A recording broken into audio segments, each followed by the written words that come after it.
from the home of last week's Major League All-Star Game, Cincinnati. We're set for Cubs baseball on Comcast Sportsnet. Cubs and Reds from Great American Ballpark. It's the first of a 4-game, 3-day NL Central Series.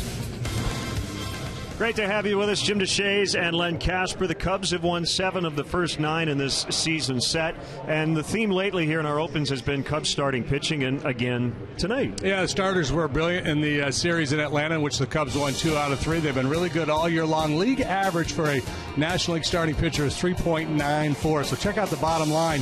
You see all these guys at least half a run better than league average. In the case of Hamill and Arrieta, way better than league average. So rock solid top 4. 5th spot's been a little bit of an issue, as it is for just about every team in baseball. The combination of Wood, Wada, Roach, and Richard have gone 4-4 through 16 starts with a 4.85 ERA. So if you're looking to make a push for the postseason, you're probably looking to upgrade that spot. Yeah, Clayton Richard will make his second start for the Cubs tonight. Right-hander Michael Lorenzen for the Reds. So now let's move to the bullpen and some reinforcements as Rafael Soriano, the veteran right-hander, joins this group. And Soriano with a great track record, a proven closer. Right now he'll be worked in 7th, 8th inning, but I would not be surprised to see him ultimately get some save chances as you look at a very impressive resume. 207 career saves in 13 Major League seasons. Edwin Jackson designated for assignment, and certainly we wish him the best. And for the Reds, they're 9 games under, and some veteran guys could be on the move here the next few days. It's the Cubs and the Reds coming up from Cincy next. Cubs baseball on Comcast Sportsnet is brought to you in part by your Chicago area and Northwest Indiana Lexus dealer, who invites you to test drive a Lexus today. Blue Cross and Blue Shield of Illinois, through it all. AT&T Uverse. Find out what's possible with AT&T. Call 1-800-PIC-ATT, mobilizing your world. Ford. Check out America's freshest lineup at your local Ford store or at localfordstores.com. And by Southwest Airlines. Book your low fare now at southwest.com.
Donate $100 to Make-A-Wish, Illinois.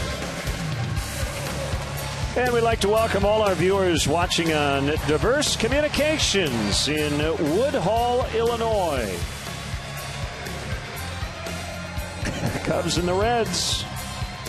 They've been standing there all day.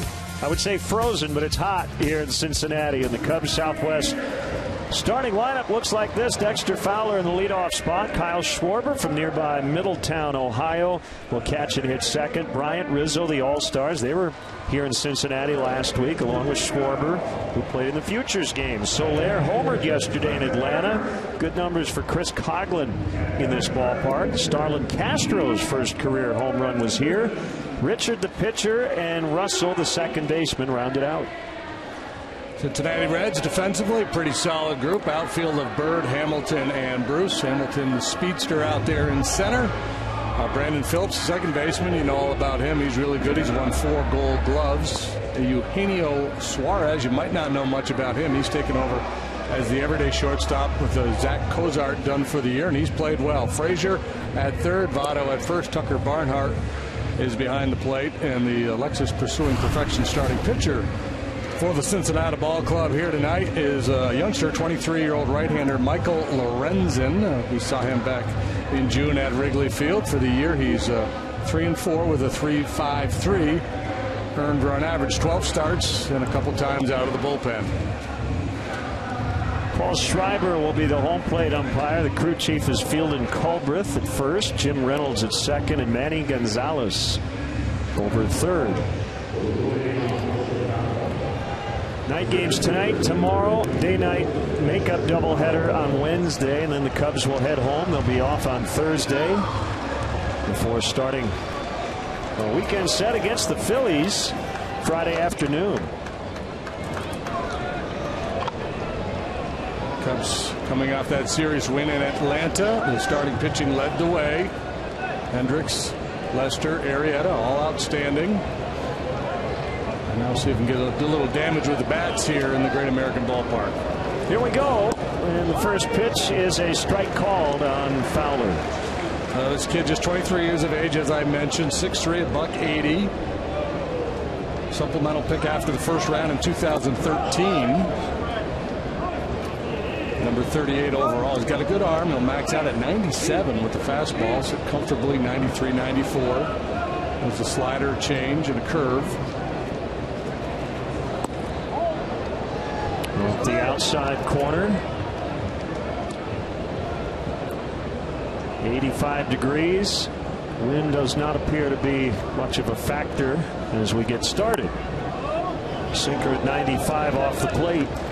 Yeah, a couple things about Lorenzen when you look a little deeper into the numbers. Of too many walks, he's got a high walk rate, does not strike out many guys despite strikeout stuff. That ball will get past a diving Suarez and into center. So Dexter Fowler helping out Make-A-Wish, Illinois, courtesy of Binny's Beverage Depot. Now he's reached in 11 of his last 19 plate appearances. Yeah, showing very positive signs of late. Such an important part of the Cubs lineup. Good swing by Fowler as he got on top of that high one. So to finish the point on Lorenzen, so too many walks. He's allowed 12 home runs in 71 innings. That's a big number. And lefties have worn him out. They have an OPS over 1,000 against them, a batting average of .314. Kyle Schwarber making his second start at the catcher position, 7th overall. Had some DH at bats in June. And in this very ballpark last week, he tripled, threw out a base stealer, and was the Futures game MVP. So you know there's a whole bunch of Schwarbers in the ballpark here tonight. Schwarber family and friends. He's from Middletown, Ohio. It's about 45 minutes north of here. He grew up a Reds fan. And on to Indiana University.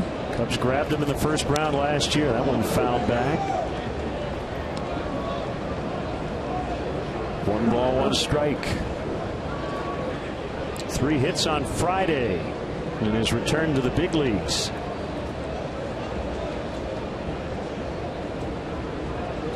slated to catch 3 of the 4 games in this series. Otto holding on Fowler. Long pause by Lorenzen before the pitch, and a line shot, base hit to right.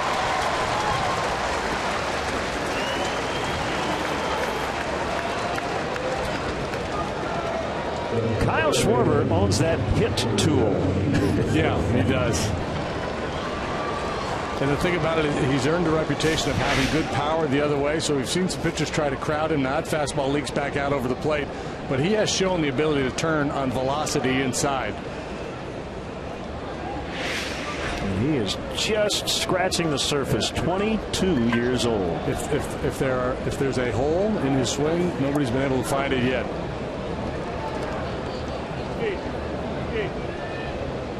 Now Chris Bryant. Great chance here. 2 on, nobody out. Just getting started. Could be 2. 6, 4. That's it. Schwarber with an aggressive slide. So Phillips was unable to get much on that throw. And we know Bryant runs well. And that could be big. Instead of a runner at third, 2 outs. First and third, only 1 out. Yeah, and Phillips didn't seem to play this with a whole sense of urgency here at second base. He steps back to try to avoid the contact. It takes a little while to get that ball into his throwing hand.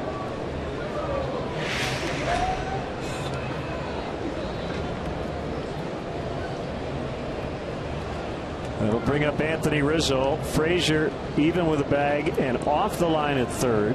Suarez playing right up the middle. And Phillips to the pull side, trying to cut off that hole toward right. Yeah, I like this look. We'll see how it plays out, but I like, Rizzo moved down in the cleanup spot. Sometimes he'll be third. Joe continues to go with the pitcher in the 8 hole. And he liked Russell 9, and he thought with the lineup turning over would provide more opportunities. This should get Fowler in no problem. Deep drive to center, caught by Hamilton. Bryant tagging as well, and he's safe. And I think Fowler would have scored anyway, but kind of close. 1-0 Cubs. You got to be careful. That's a high risk play. If you get thrown out there at second base before that run comes home.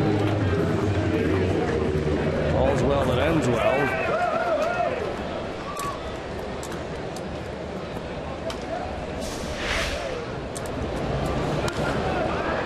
Good read of the ball. He knows it's going to be caught if it stays in the ballpark. So Bryant goes back to tag. And Fowler, the other thing, too, the runner on third has to assume or not assume that there won't be a play at second base. You got to make sure you come hard down that third baseline. Hamilton known for his speed, but he's got a really good arm, too.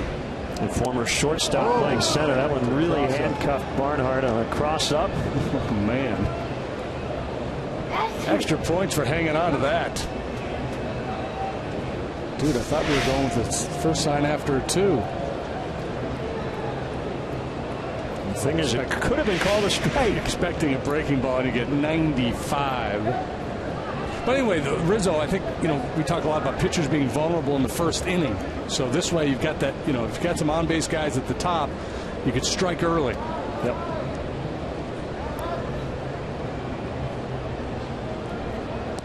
And the RBI for Anthony, his 51st on the season, so that ties Chris Bryant for the team lead. Soler homered yesterday, his 5th of the season. And remember, he went deep to left center in this ballpark in his first career plate appearance off Madelitos last year on August 27th. This is a good home run ballpark.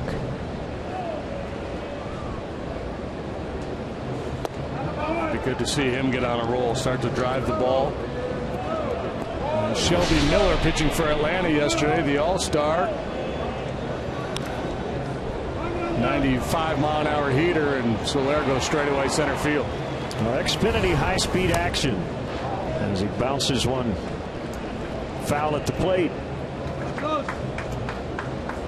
2-2.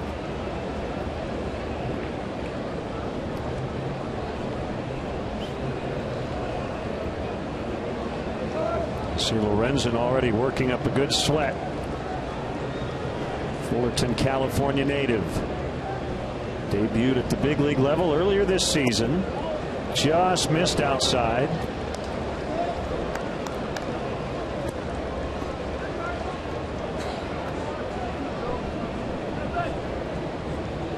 Lorenzen a 6-3 loss at Wrigley Field on June 11th. Could not get out of the 5th inning.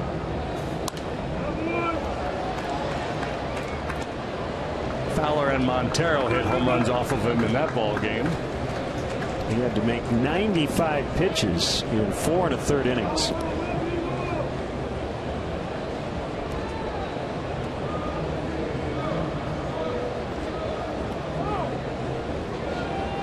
Cubs winning 2 of 3 in Atlanta, 49 up, 41 down.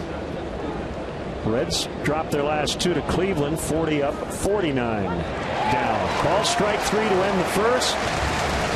But the Cubs score, and it's 1-0 with the Reds coming up.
Twelfth in the National League in runs, second in homers, however. Phillips, Votto, Frazier, and Bruce 1 through 4. Marlon Byrd, the ex-Cub, in left, batting 5th. Suarez has been hot as of late. Tucker Barnhart gets the start back of the plate. Yeah, they bat their pitcher 8th, too. That's Lorenzen. He can swing it a little bit. Billy Hamilton leading the majors with 45 steals. Well, let's see who's doing what for the Cubs here tonight. Coghlan, Fowler, Soler, left, center, right. Bryant, Castro, Russell, Rizzo, third to first. Kyle Schwarber, the starting assignment behind the plate. Lexus pursuing perfection starting pitcher, the veteran left-hander Clayton Richard. 1 start, once out of the bullpen. So far for the Cubs with mixed results. The start was good. Came out of the pen behind Jason Hamill in St. Louis after tweaked his hamstring. I guess that was at Wrigley. That one did not go so well. Phillips with a 2-hopper to the shortstop Castro, and he gets him. Clayton throws a lot of two-seam fastballs. When he's on his game, he'll get a lot of ground balls. So there are the numbers. 1 start, 1 relief appearance, a 5.79 ERA, allowed 15 hits, 4 walks and 5 strikeouts. He's never been a big strikeout pitcher.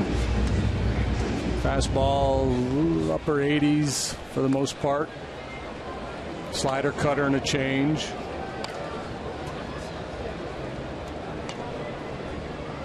Facing Joey Votto, and he bounces foul. Phillips came in 5 hits his last 2 games. Votto back-to-back 3-hit performances on Saturday and Sunday, and putting up some big numbers after an injury-plagued 2014. That's a strike. And this club's the last 2 years, they've dealt with a lot of really significant injuries, not just bumps and bruises, but Votto's legs were taken out of him for most of last year. Jay Bruce had similar issues. And this year it's Mesoraco and Cozart done for the year. Homer Bailey's done for the year.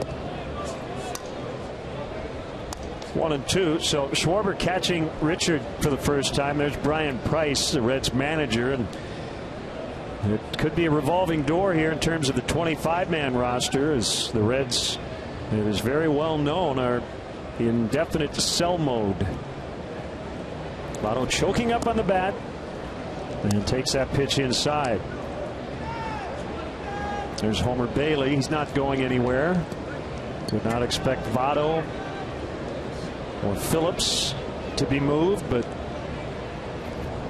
a lot of other guys on that list. Todd Frazier is kind of the one untouchable.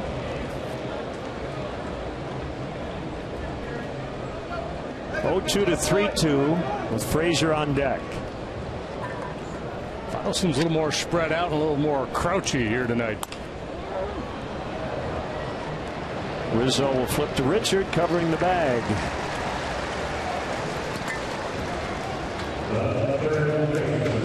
Might be a lefty thing, might have been a 2-strike thing. Good hand for Todd Frazier. And hitless in the series against Cleveland. Actually was not in their lineup yesterday because he had such a busy all-star week. Brian Price wanted to give him a breather. He won the home run derby. Started at third for the National League on Tuesday.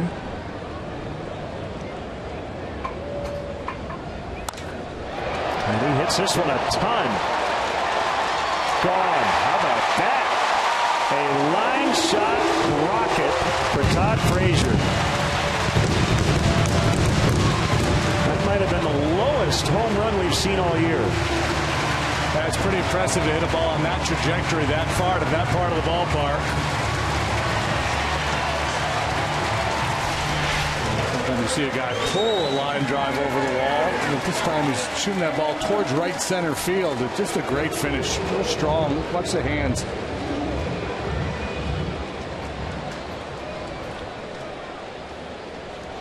A Ford home run replay.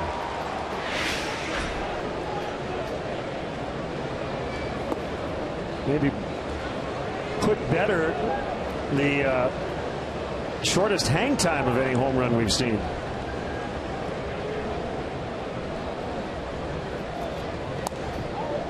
Outside on Jay Bruce, 2-0. Bruce got off to a terrible start after a pretty awful year last year, but since mid-May he's been terrific, hitting over 300 his last 53 games with an OPS in the 900s. Among the league leaders in many categories since mid-May, and really lighting it up here in the month of July. His name has been mentioned as somebody the Reds might move. With his recent success, if you were in the market for a bat, he would certainly intrigue you. Made a couple of huge diving catches in that series at Wrigley Field in June. He chops it foul. So Kyle Schwarber, I was talking to Mike Morzello earlier. You know, he's caught bullpens of a lot of guys that he hadn't caught before. Working with Clayton Richard for the first time tonight. It's a work in progress, but he is all in. Borzy told me, he said he wants to learn everything now.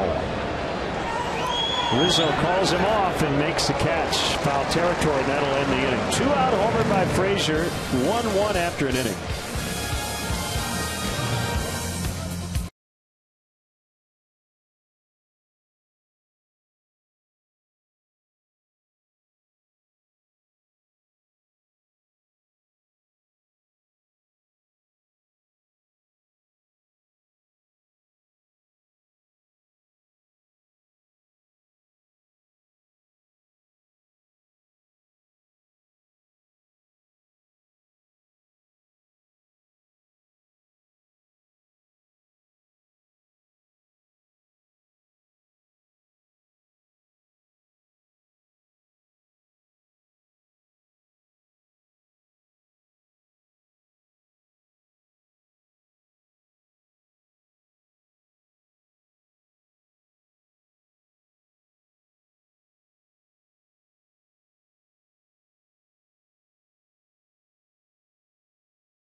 Now time for you to tweet your strongest fan photo. Use hashtag NorthsideDataStrongFan, and you just might see yourself in an upcoming broadcast. Brought to you by T-Mobile. I just sent out a tweet as we get started here in the second, and I'll ask on the air. And you can tweet me at Len Casper on Twitter. You see our Menards pitch tracks there on the right.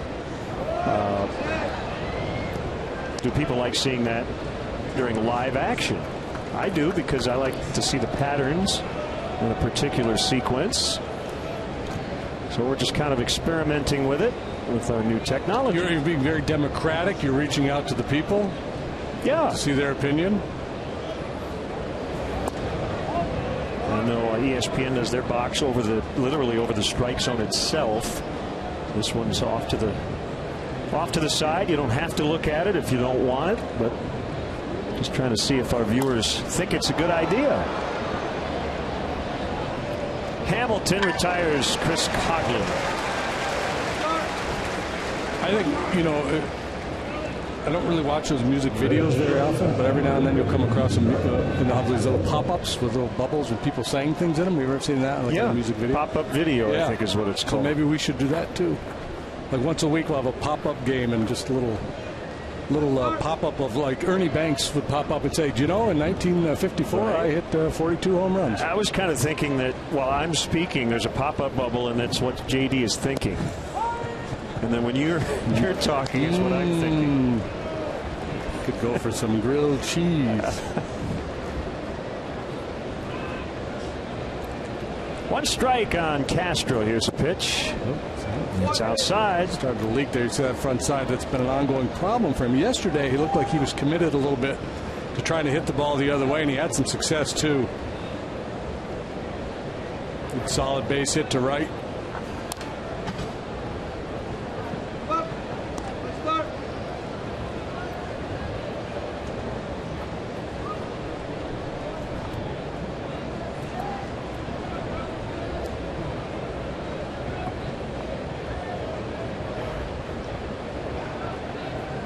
Lorenzen's 1-2, and he got him on a slider. And it looked like it was in a pretty hittable spot, particularly with 2 strikes, but Starlin's just kind of in that mode right now. Here, Mystery Theater 3000, right? You ever watch that? Not familiar with that, no. Yeah, they have a movie, like this would be the movie screen, and they've got the silhouettes down here, and we're talking about the movie. Oh, really? It'd be like an old creature feature, something, a B movie from The Town That Dreaded Sundown. Right, right. We'd be making jokes about it. Yep. Richard fouls back. Just been swinging at a heck of an athlete, a standout quarterback back in his high school days.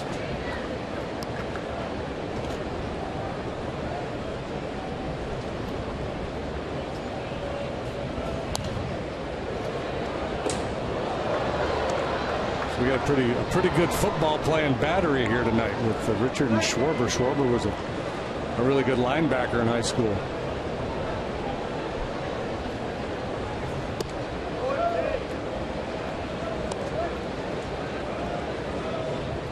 Two. Russell would bat next.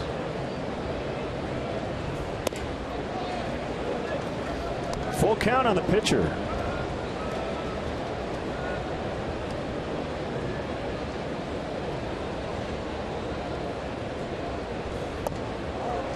He walked him.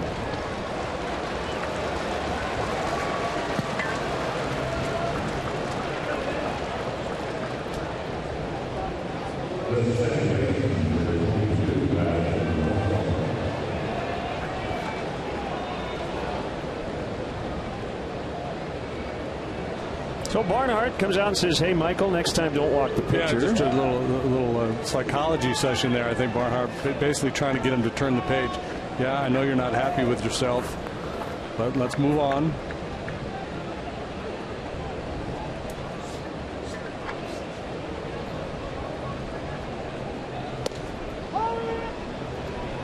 So just going through the lineup, Fowler's been heating up.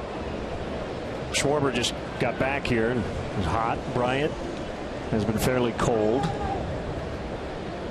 Coghlan, Castro, Russell, all in slumps. See, Coghlan now 7 for 38, Castro 5 for 48, Russell hitting a .138 his last 21. Scoring runs in bunches has been an issue for this team, and it has been for a lot of teams. Yeah, runs are down all over, but yeah, clearly it's been an issue for the Cubs. Offensively, in terms of runs scored, they're about the same as the Reds. They're in a much better place in the standings because they pitch so well. Bounce towards center and through.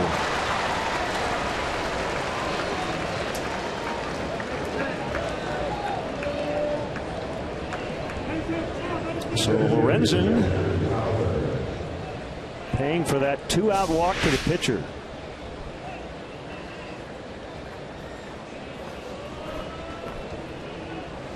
Short, quick stroke here by Addie Russell.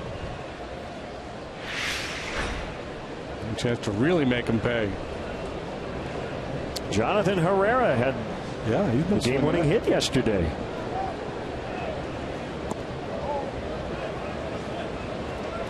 High for ball one on Fowler. And that's why we've talked about the Schwarber situation, that it's a fluid situation. They're trying to determine how much he's going to catch, and a lot will depend on whether other guys pick it up offensively or not.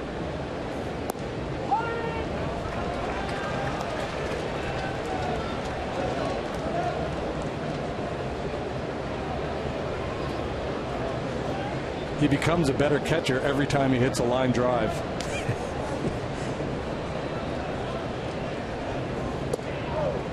2-1. Yeah, just to follow up on Schwarber and Mike Borzello, we had a shot of them yesterday in Atlanta, and there will be game situations, and Mike will say, now this spot, would you do what that guy did here? Okay, why?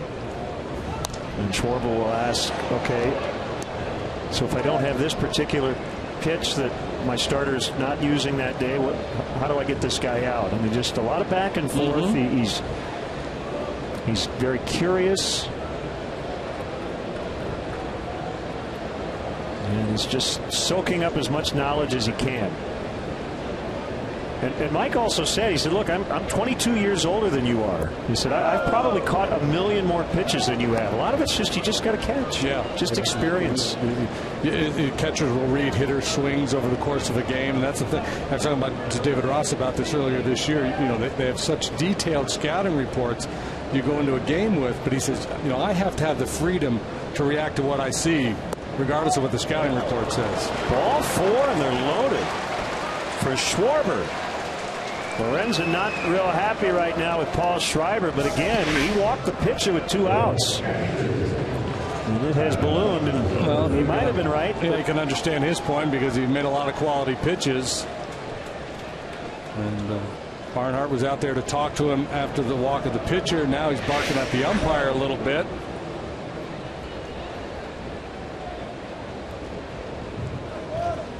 Well, the other thing is just the amount of turnover. The thing about Wellington Castillo, he's been with 3 different teams this year, just learning how to catch all these different guys. Kyle Schwarber, AA, big leagues, AAA, big leagues. He's had to learn a lot of guys' tendencies.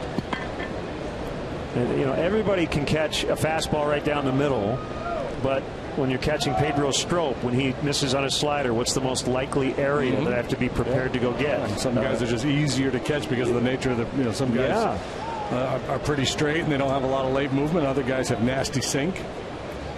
So it's a process of simply catching guys and figuring out what you need to be ready for.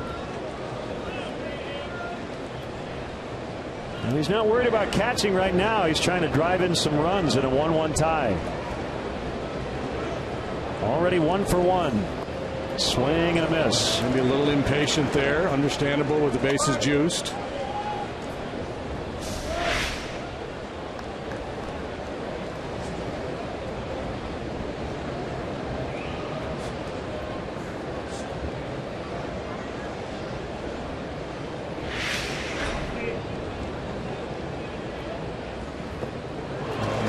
See that big leg kick, and a lot of pitchers, when they see that, they'll start to spin the ball a little bit more, softer breaking stuff.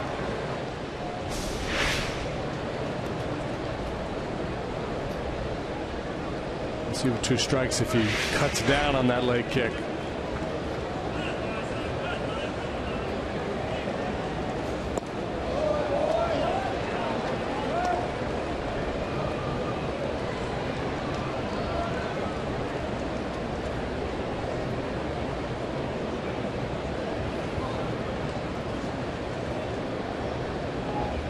Each team with a first inning tally.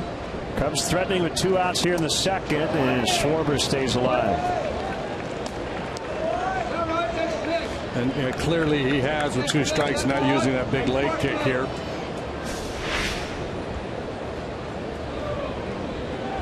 A lot quieter with the lower body, much like Rizzo.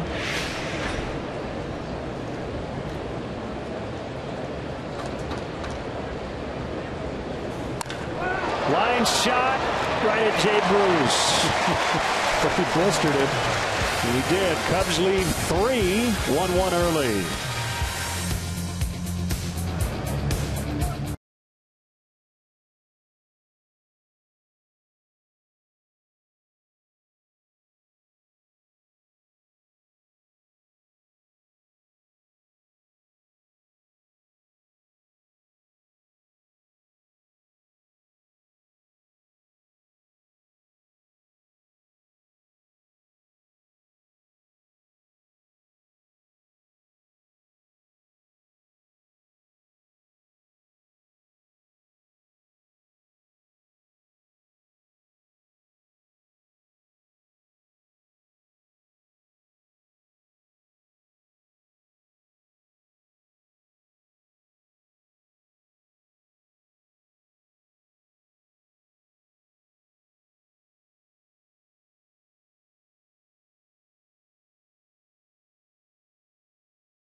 It's That Sports Thing. Watch new episodes at csnchicago.com.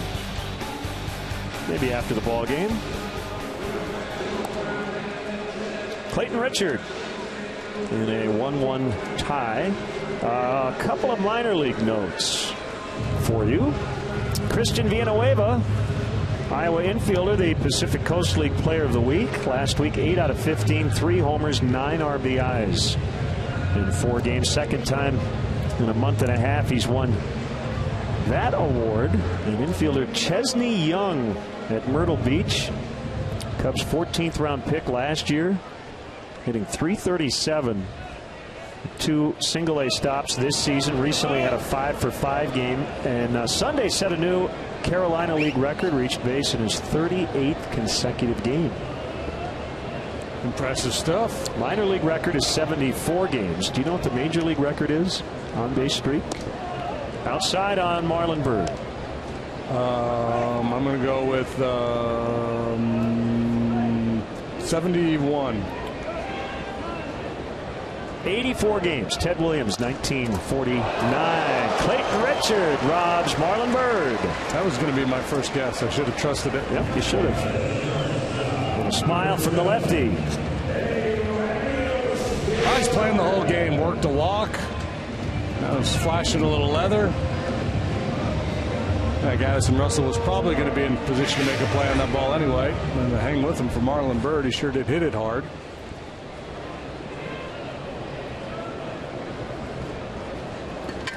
Eugenio Suarez, former switch hitter, now just bats righty. And he looks at a strike.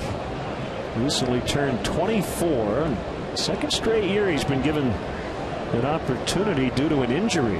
Last year it was in Detroit. Jose Iglesias was injured, so he made 71 starts. This year with the Reds, it's because of the Zach Cozart injury. Swinging it well. He's got a little pop. Well, his dad's not very tall. He's a little diminutive guy. Okay. Mom is average build. 1-2 is bounced to third. Bryant kind of backed up on it, but he makes the play. Suarez, his first major league hit last year was a home run, and it came off John Lester. Cubs fans, let's go. Summer is in full swing, so plan now and secure your tickets, as it promises to be a fun second half at Wrigley Field. Boy, does it ever. Phillies are in for a 3-game weekend series starting Friday, followed by 3 with the Colorado Rockies. To purchase tickets, visit Cubs.com. Barnhart is a switch batter, and this will be a quick inning for Richard. The Reds go 1, 2, and 3.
Comcast Sportsnet, brought to you by Nationwide agent Jeff Vukovich. Visit Jeff at jeffvuk.com. Nationwide is on your side. We'll chat with Patrick during the ballgame tomorrow night.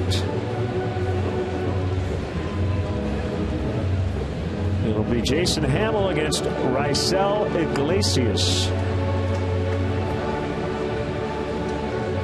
Wednesday, the early game, Hendricks and Leak, Beeler and Cingrani in the nightcap.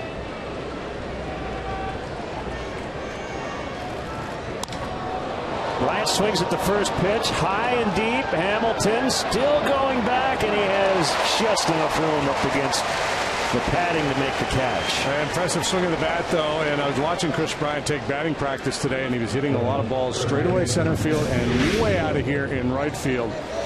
And lately he's been first of all, he's been swinging through a lot of pitches. He's been striking out a lot lately, but a lot of his contact has been kind of roll over, too much top hand rolling over on the ball to the pull side. That's a very positive sign, that swing of the bat right there. Stayed in the yard, but I like that approach.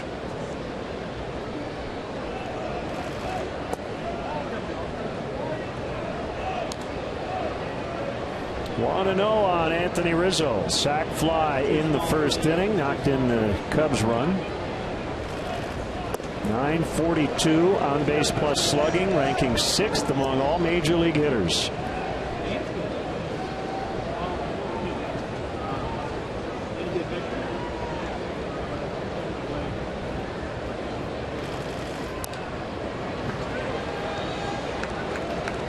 stamps, you can get some really nice pictures.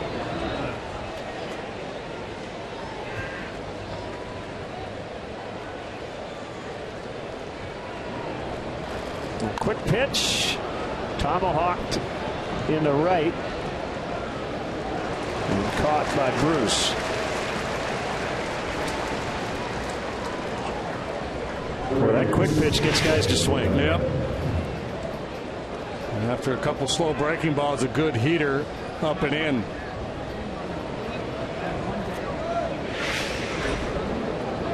Now Soler with 2 outs, caught looking to end the first inning, and he fouls.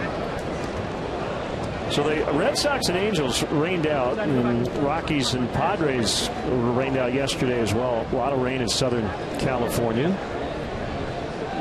That was the Angels' first washout since 1995. They're playing a makeup doubleheader against the Red Sox. So they're hosting their first double dip since '03. And the Angels leading 11-1 as they go to the 5th inning in Game 1.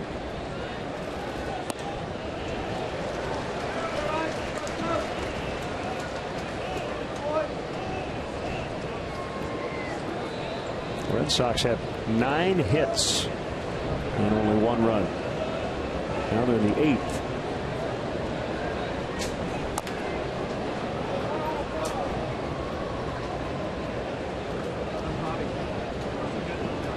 Big series in Washington, D.C., and the Nationals have a 2-0 lead over the Mets as they play the bottom of the 2nd. That is Matt Harvey and Gio Gonzalez. Mets coming off an 18-inning 3-1 win at St. Louis. Strike 3 called for the 2nd time in as many at-bats for Soler. 1-1.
All 3 days of Lollapalooza for you and a guest. Don't miss out on the biggest party of the summer. Visit csnchicago.com/Lala to enter for your chance to win today. Or as Tom Brokaw might say, Lala.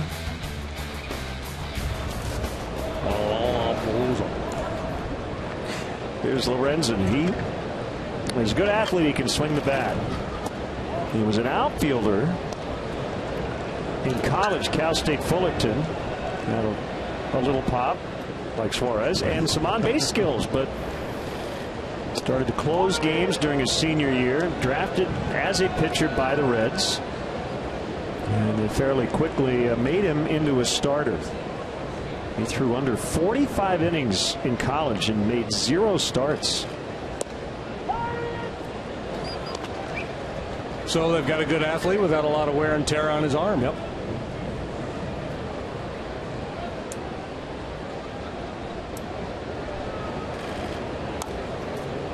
Still 1-2 on him. A little overcast. Lights starting to take effect as we near dusk.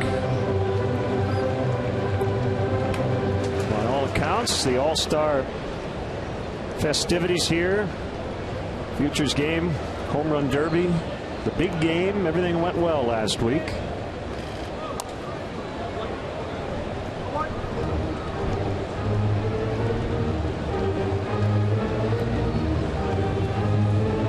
To honor a lot of the all-time Reds greats. Mustache was the big theme. Yep. Swing and a miss, strike 3. First strikeout for Clayton Richard. Here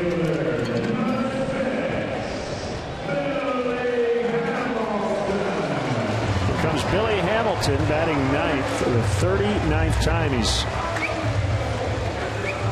been in this 9 spot. 266 on base percentage. So the key is obviously keep him off base. He had 5 steals against the Cubs at Wrigley on June 14th.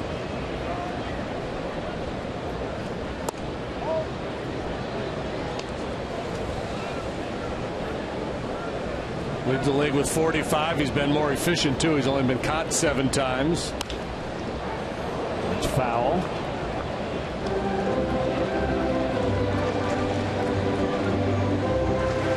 Bob Bescher holds the Reds single season record, 81 steals in 1911.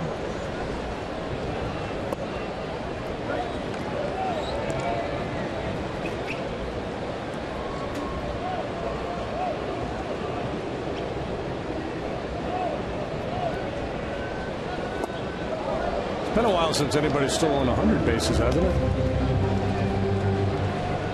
Yeah, I think it was Vince Coleman. Yeah, that's not the last. Hamilton in the minor leagues have just crazy stolen base numbers, and if he were to get on base enough, could be a legitimate threat at stealing 100, especially the way the game is being played now. Run scoring is down. Balls aren't flying out of the ballpark as much as they were a few years back. Maybe a guy like Hamilton with his speed becomes more valuable if he can get on base. He's been doing a lot of that, hitting the ball in the air as it flies out to Coghlan.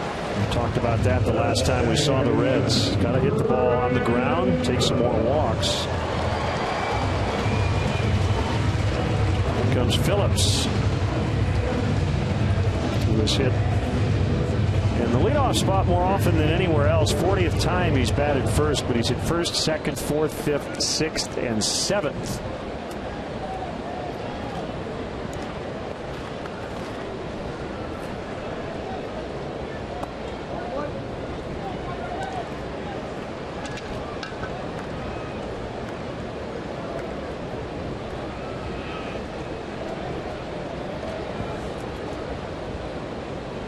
Richard ready for the 1-0. Pulled right to Bryant. Phillips lines out. That's 7 in a row sent down by Richard.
Inning. Decent crowd on hand. They've got the bunting hanging off the second deck here after a festive week last week. We've had a lot of rain too. Some flooding. Yeah, a ton of rain here. A lot of rain delays and postponements. We know all about that. Rivers are running pretty high. Chris Coughlin takes ball one. Michael Lorenzen. Castro and the pitcher Richard to follow. That's on the outside. And it's 1-1. Lorenzen had to work awfully hard those first couple of innings, so the pitch count at 60 already here.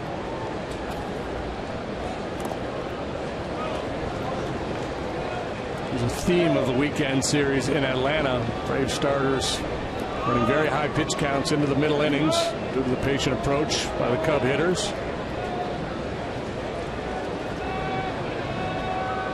Becomes more of a factor on a hot night like tonight.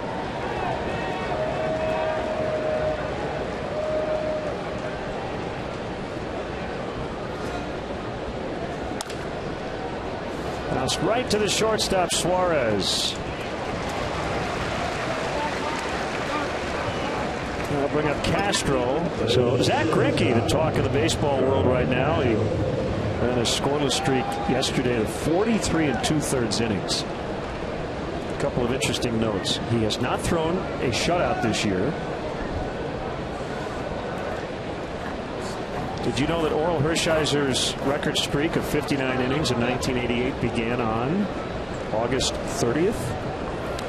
Well, I knew it. You took it right down to his final start, right, in San Diego. Yeah, he pitched 5 consecutive shutouts as part of the streak in September that year. And his final start, 10 scoreless innings at San Diego and a no decision. That game went like 16 innings. That is quite a finish to a year. Yeah, talking about finishing with a kick.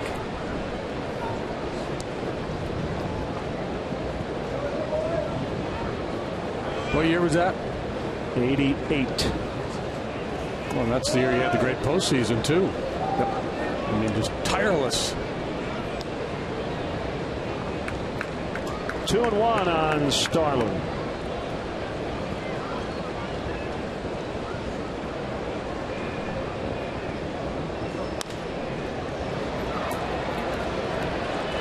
Well, look at Lorenzen. Yeah. Talking with Joe Madden the other day, and he was saying how he doesn't like to bunt, especially in the heat, because he doesn't want his pitchers running the bases. He wants them to save their energy. I don't know if he'd be a fan of that play, but you have to be impressed by the athleticism of a pitcher making that kind of an effort.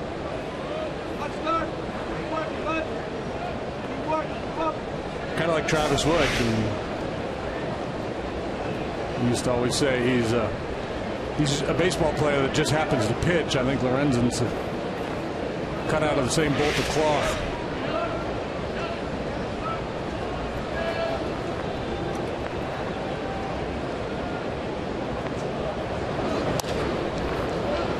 In the air, Hamilton in a step or two. It's a very important day for 2 reasons. One, it's the anniversary of the moon landing, July 20th, 1969. Okay. Was that 11? Apollo 11? Sounds Didn't mean right. to lock you up. Go ahead. And it's Audrey's birthday. Yes. Fine stage manager. Happy birthday, Audrey.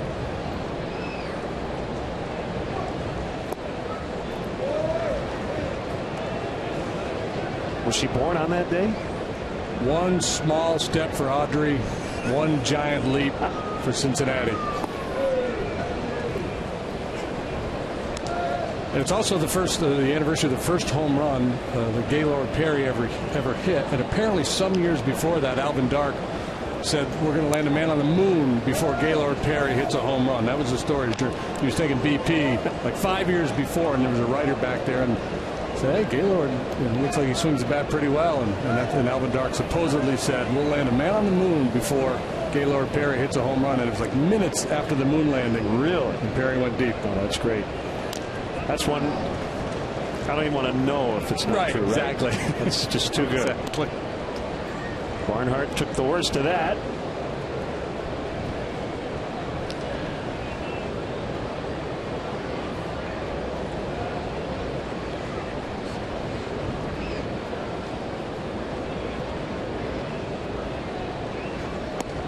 Call strike 3, and the inning is over. Back-to-back 1-2-3s for Lorenzen.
To turn for the latest sports news and opinion, and the Cap and Haw Show on CSN Chicago.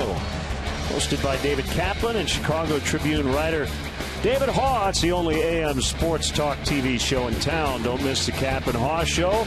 Presented by Horwitz and Associates. Weekday mornings at 9 on Comcast Sportsnet. First of 4 here in Cincy. 1-1 tie. Sac fly Rizzo. Home run Frazier. Joey Votto tonight making his 911th start alongside Brandon Phillips. That's the most on the right side of the infield among any Reds tandem ever. Second most among active first and second base teammates. Ryan Howard and Chase Utley at 1,130. We will see the Phillies this weekend. Utley's currently on the DL.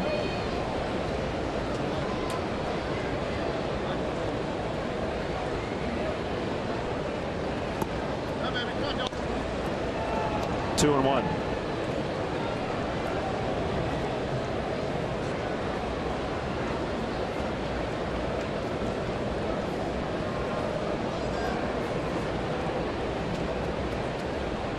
Did you see Bryce Harper's comments, by the way, about Zach Greinke? I did not. Basically said he's good, but he got so many calls that he should be good. It was kind of a backhanded compliment. At least it came off that way after Greinke handcuffed the Nationals hitters yesterday.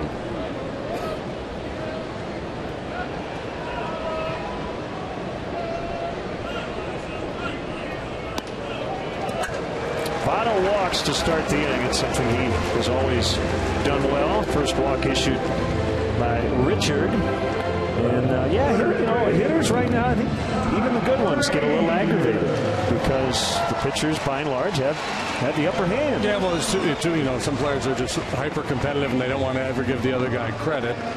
And two, there does seem to be a fairly generous strike zone these days.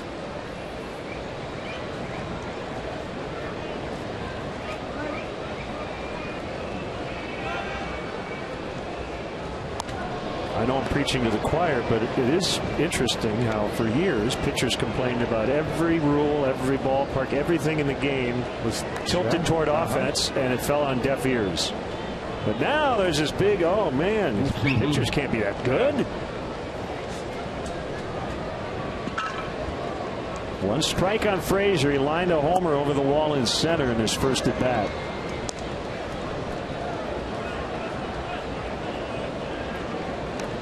I didn't watch much of the Open, but that would have been a pretty good tee shot, right? Just get it in the middle of the fairway. Yeah, especially in the wind over there. 1-1. Now 1-2. So it sounds, as I said before, it sounds like Todd Frazier's not a guy that Reds are really interested in moving, but he's 29 years old. If you're going to move some veterans, why would you not at least take calls? I think I'm sure Walt Jocketty's got calls. Sure. What would it take? I think it's silly to say anybody is untouchable, because until you hear what the other side is willing to discuss, you just don't know. There's Walt. He's been doing this a long time. But, I would think their strategy would be to try to, not just get young prospects, but major league ready prospects, guys that are on the cusp, because they got Votto locked up for a long time. And Phillips is here. If they keep Frazier, and they still have a core that they probably feel is going to be competitive and be able to score some runs going forward. So, I don't think they want to go into complete slash and burn mode, kind of like the Cubs did. I think they're thinking about a quicker turnaround because of all the money they already have invested in some of these veterans. And that may be true. It's very, very difficult to do. Right. Because teams don't want to give up those guys. They're much more willing, I would think, to give up the 19, 20-year-old single-A prospect. But that's where you have to use your leverage at the trade deadline with a guy like Johnny Cueto or Aroldis Chapman to go knocking on the doors of these teams that feel like they're one piece away from making a deep run in the postseason. 2-2 in on the hands. And the other part of it too, and we've seen it already here with the Cubs, really good prospects that are in A-ball aren't that far away if they're that good. Yep. That man right there was in college last year.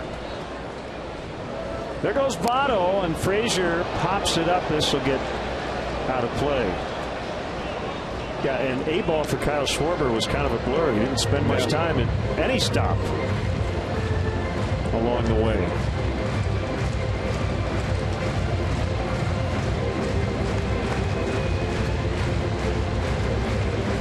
As you referenced, right around his major league debut when he was piling up 2 for 3s and 4 for 5s. There is no higher level than this. Yeah, this is it, man. Yep.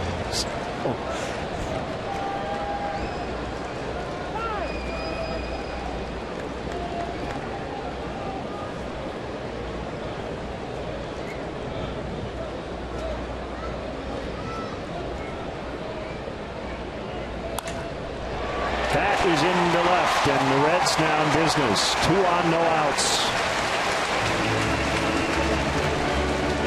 Well, he has hit a couple of bullets in this game. Yeah, you got to make sure you get up and in on him a little bit, and maybe go a little softer because his play coverage is so good. You see they're trying to go away, and that looked like a cutter.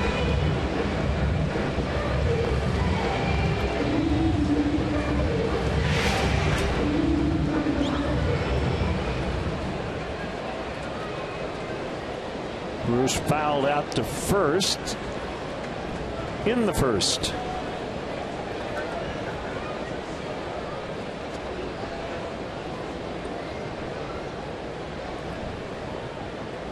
So those around here worried about Todd Frazier maybe having his swing messed up by the home run derby. He's 2 for 2, and you see Jay Bruce, our lows never stop improving.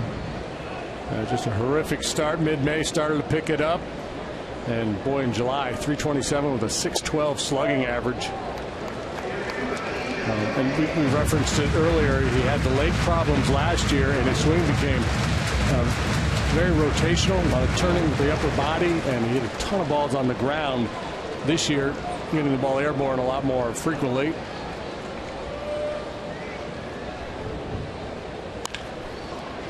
Rizzo to Castro to Richard. Double play the hard way. 3-6-1.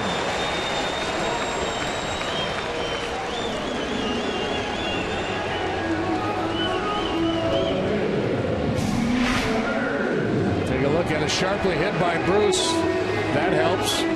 Quick snap throw from Rizzo. Richard scrambling over there, gets in good position to receive that throw. Nice turn, too, under pressure. Well, good job by Richard. He found the bag without really having to look at first base. Able to sweep that left foot across the top of the bag before Bruce got there. So Votto now at third, 2 outs. Marlon Byrd, that one gets away from Schwarber, and the Reds will take the lead on a wild pitch.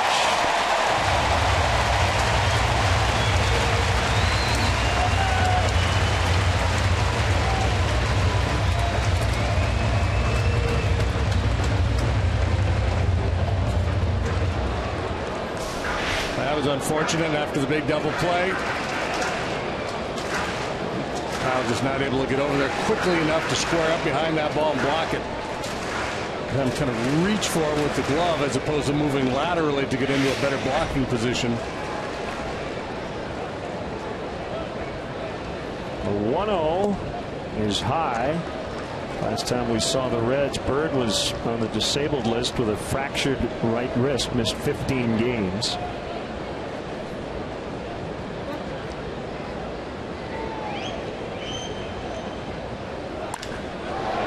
Deep to right and gone. 3-1.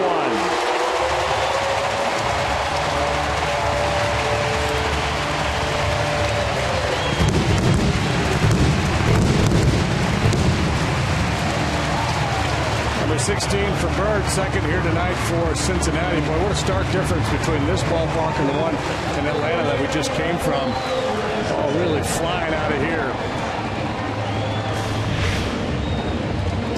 Line drive home run from Frazier. Now flick of the wrist from Byrd. There's your Ford home run replay. The veteran Byrd.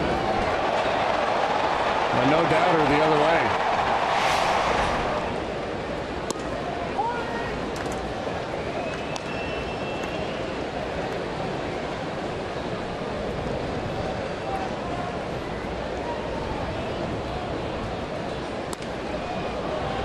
One bouncer to Castro. Suarez is out. Reds get 2. One on a wild pitch, the other on a home run. They lead 3-1.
Reds lead. Get a behind-the-scenes look at beautiful Wrigley Field. The Cubs offer 90-minute guided tours that include a chance to step on the field. This must-see Chicago attraction houses over 100 years of history. For more information, visit Cubs.com/tours. Cubs trail 3-1. Marlon Byrd to the opposite field. Cubs have won 7 of 9 so far against the Reds, trying to win a season series versus Cincy for the first time since '09. Votto weigh in at first against Addison Russell. And now strike called, so Votto will back up.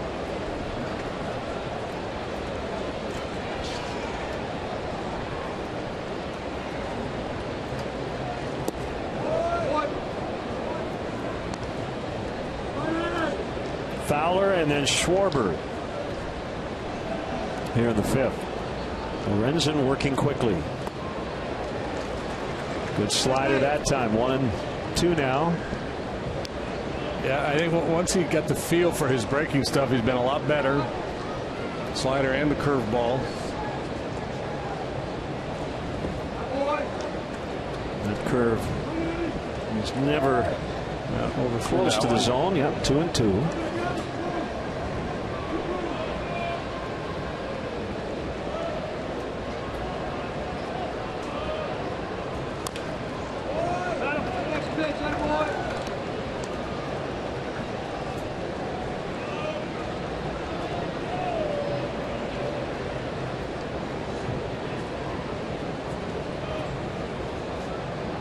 Good pitch.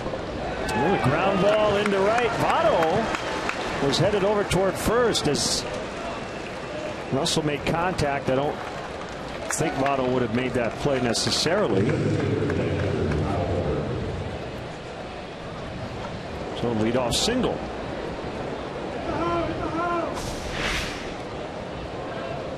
He was cheating. Upset at himself for breaking the wrong direction.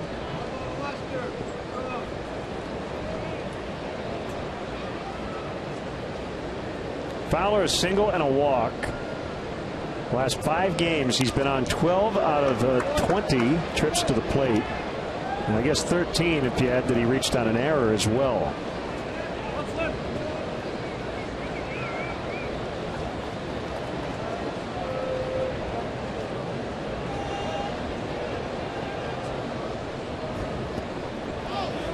First multi-hit game for Addison Russell since June 24th.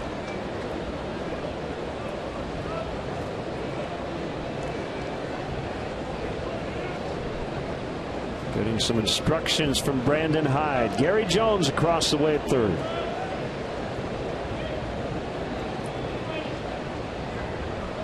And for me, that's really the key for this club. We talk a lot about trade deadline acquisitions and how you're going to improve your team. And everybody feels like Addison Russell is going to end up being a very good offensive player in the big league. Same for Jorge Soler. And the hope is that it comes sooner rather than later, that this second half it really starts to show up.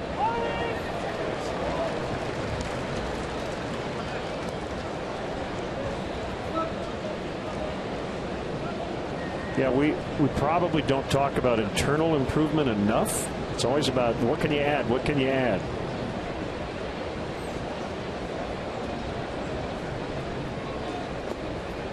Knocked down by Barnhart.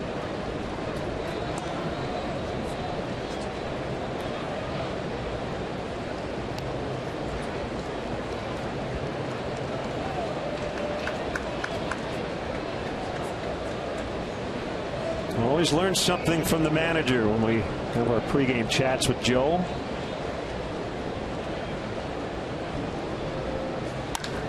Base hit right center. Trying to split the gap. Hamilton's going to cut it off. Fowler trying for 2, and he's going to be out. That's where speed plays in the outfield. Billy Hamilton took what would have been normally a double for just about any hitter in the big leagues, but he got there quickly, and as you said, he's got a good arm. Yeah, and Fowler, he's a speed guy, so he's thinking 2 for sure on a ball like that. Hamilton just made a heck of a play. Look how far he had to go. Had to kind of right himself before making the throw, and he throws it right on the money on one hop. They're reviewing it in the Cubs video room. And it looks like there will be no challenge. That's just a great play by Hamilton. Meantime, Russell is at third, and the Reds will play back except for Frazier with 1 out. Ball one to Schwarber. Yeah, talking with Joe today, he was mentioning how fun this game should be. And one of his big philosophies is to not put any extra, quote, weight on his players. Yeah. He said there was a time when he was with the Angels where you almost dreaded coming to the ballpark.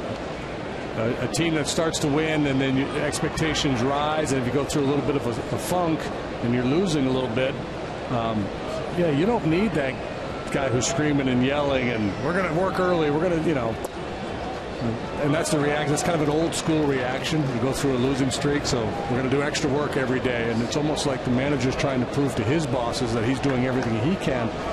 Joe's philosophy is just the opposite. Ease off on the gas a little bit. Relax, boys. We're going to be okay here.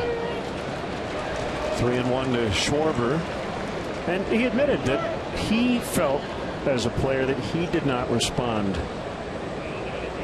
to a lot of the tough love stuff that he got from some of the old school managers and coaches. Yeah. Ball four. A lot of times it wasn't tough love, it was just tough. Second walk for Lorenzen. Hey, this Friday, July the 24th, the Cubs host the Phillies at 3:05. The first 10,000 fans get a Billy Williams replica statue presented by Pepsi. That's a good one. For more information, visit Cubs.com.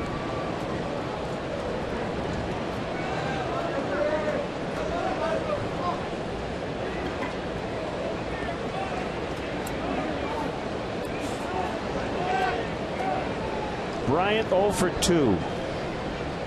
They're at the corners with one away.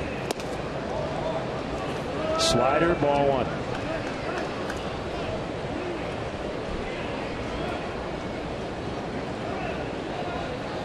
This place will always have a spot in Chris Bryant's heart, of course. First All-Star game. Had his dad here throwing BP to him for the home run derby.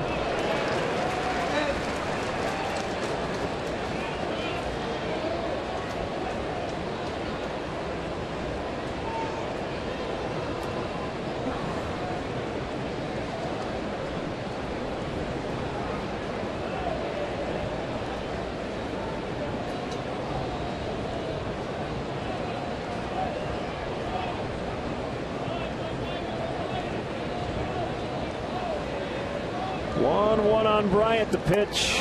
Now 2-1.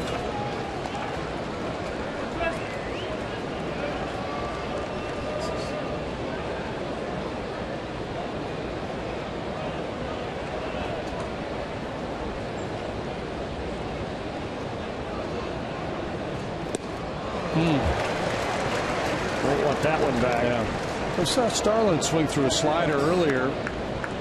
I was up in the zone like that. I think it was a curveball that backed up on Lorenzen. Sometimes just the off-speed nature of the pitch. Catch the hitter out in front a little bit. Didn't have great action. Not where he wanted to throw it.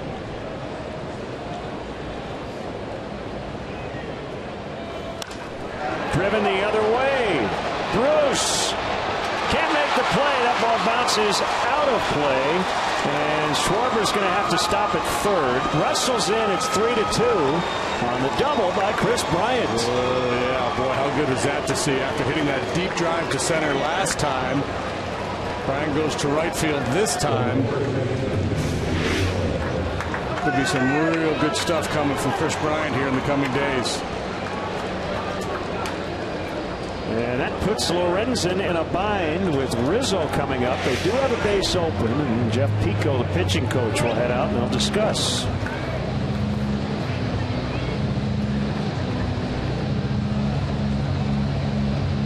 Soler is on deck.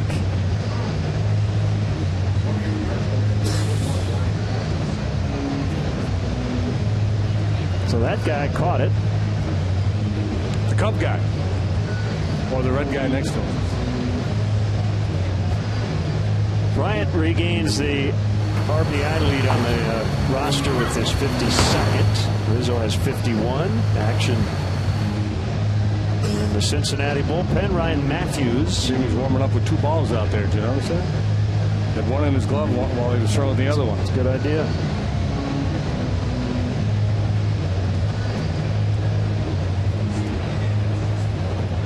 So Solid single, Russell. Gapper by Fowler. Walk Schwarber. Off-field double Bryant. Lorenzen leaking oil here in the 5th. 4 consecutive really good at-bats. Well, plate appearances, I guess I should say, to be technically correct.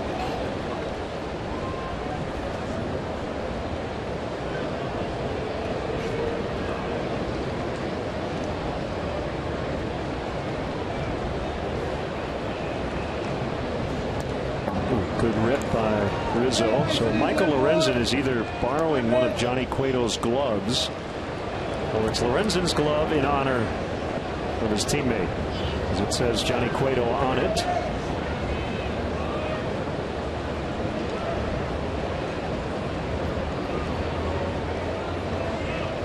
Maybe he went to the sporting goods store and bought a Johnny Cueto model.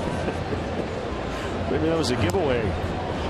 I'm going to impress my all-star teammate.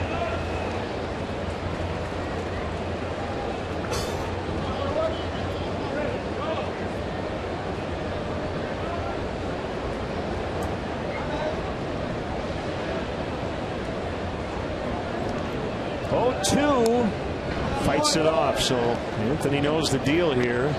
He's a power hitter. He usually shortens up with 2 strikes, but contact paramount in this spot. Do not want to strike out. 2nd and 3rd, 1 away.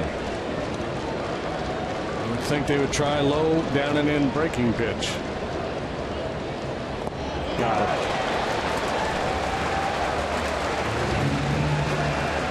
Two outs. Anthony has any kryptonite, that would be it.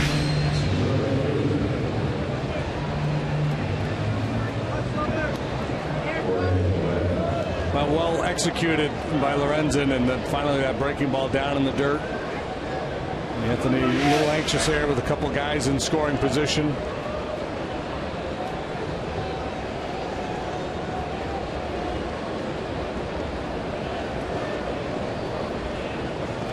So he passes a baton to Soler with 2 outs, and he has struck out twice, both times looking. This is where pitchers sometimes get a little careless after retiring a very important out.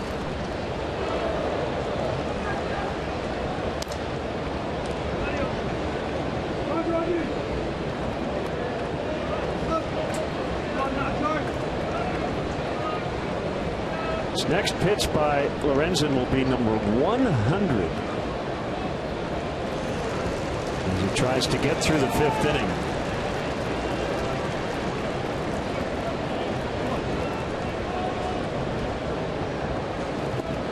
Swing and a miss, 1 and 2.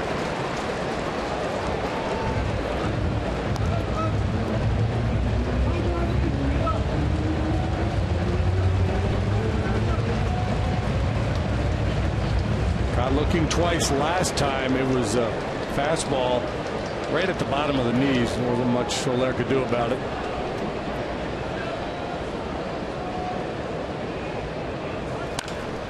That'll score 2 and give the Cubs the lead. Schwarber in. Bryant scores. Soler to 2nd, and he's safe. It's a double. 4-3.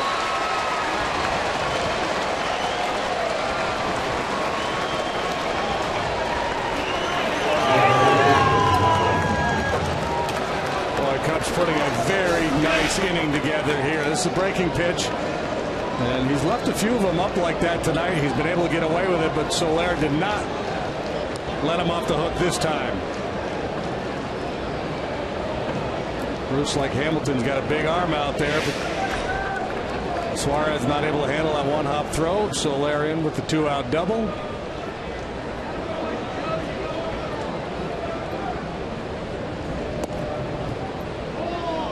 Inside to Coughlin. 3-run 5th.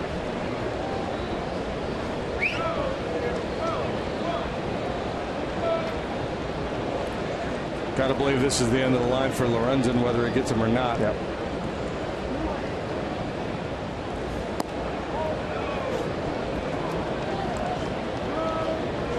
He's missed badly here in the first 2 to Coughlin.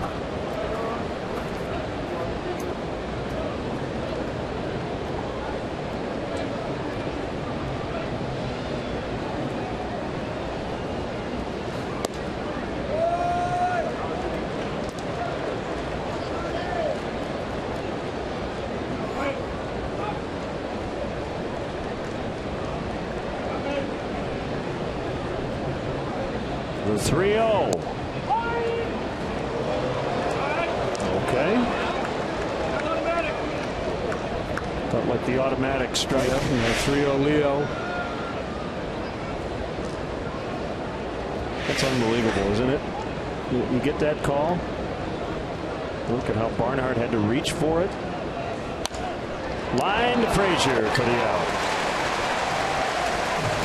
But the Cubs get 3, 2 on the Soler double. 4-3.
The Cubs have the advantage.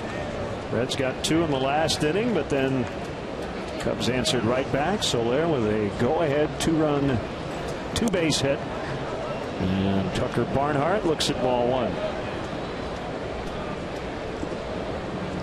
Devin Mesoraco out for the year, hip surgery. Brian Pena's made 56 starts. This is Barnhart's 29th. Pinch hit, played right field in extras yesterday against Cleveland. His first professional appearance at any spot other than catcher. As he bounces to Russell.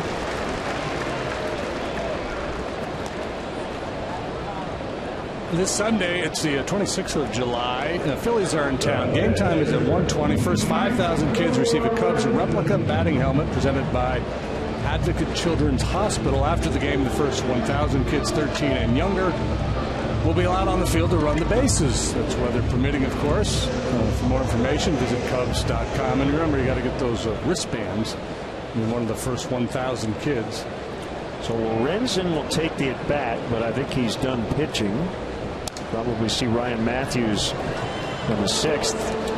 Yeah, that would be my guess. Up over 100 pitches. He's really labored here tonight. Matthews still up out there in the pen. Joe Madden probably will not ask a lot out of Clayton Richard here tonight. This could possibly be his last inning as well. Bryant to his glove side, the spin, the throw, the out.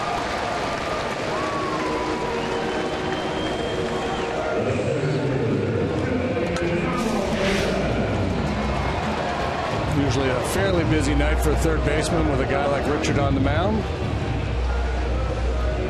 Left-handed ground ball pitcher. I've commented on this before. As a 6'5" third baseman, he's got a long way to go sometimes to get down on those balls. So Chris sometimes maybe doesn't look as smooth as some other guys, but all that matters, you make the play.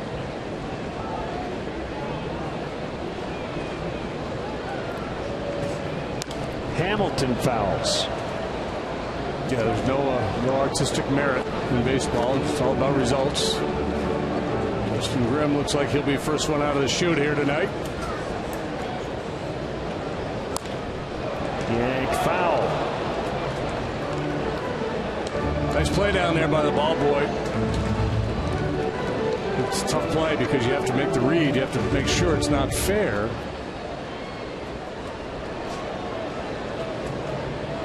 The biggest mistake you can make is to field a fair ball.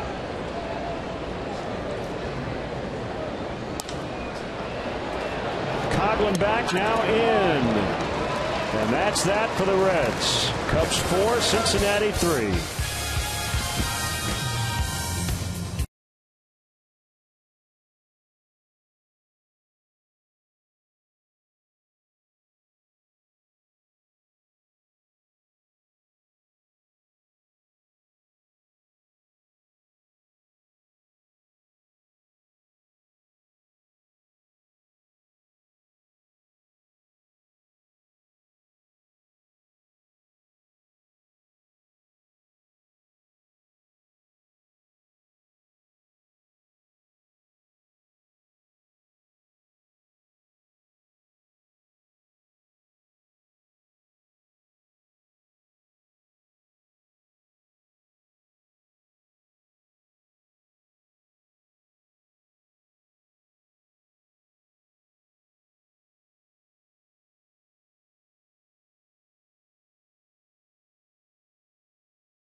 Welcome back. Time now to look at our fan photo brought to you by T-Mobile. Here comes. There it is. It's fans plural. Hanging out in the dugout. How about that? Well, we got a good ball game for you here tonight. Cubs lead 4-3. We head to the 6th. We got a new chunker in there for the Reds. A veteran right-hander, Ryan Matthews, 28th appearance, 0-1 with a 4.21. Fastball, slider, and a splitter for Matthews. Reds with a bullpen ERA of 4.18. That's 13th in the National League out of 15 clubs.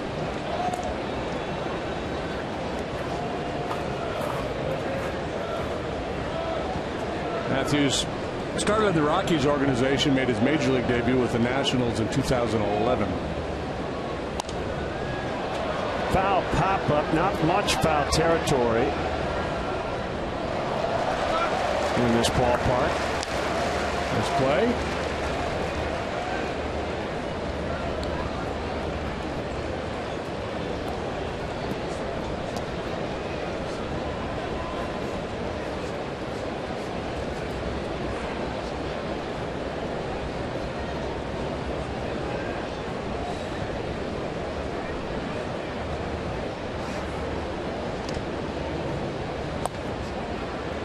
Fastball runs inside.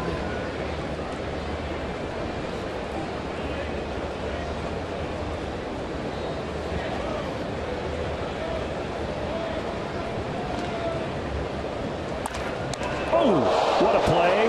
Matthews is trying to keep that ball from hitting him in the head, and he just gets Castro. He's hurting. He twisted his knee, I think, or maybe his back.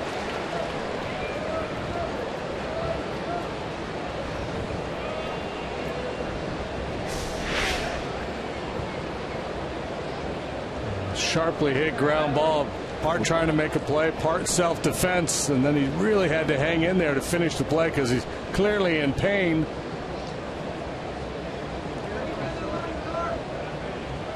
Very awkwardly landed on that left ankle.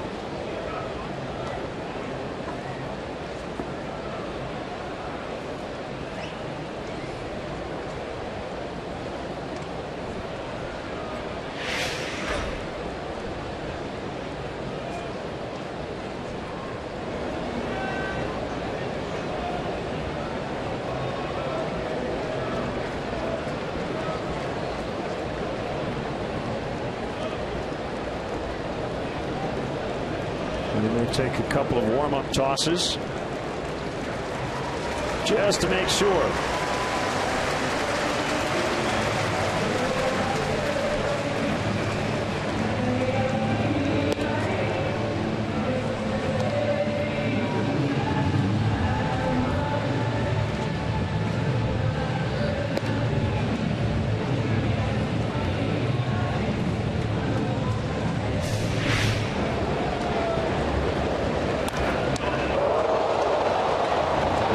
Sense of how quickly that ball was on it from the point he let it go to the point it was in his glove.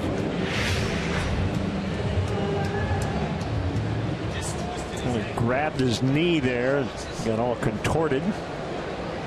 Some bad break for Castro. Hit that ball really hard, but he's 0 for 3. Now Richard.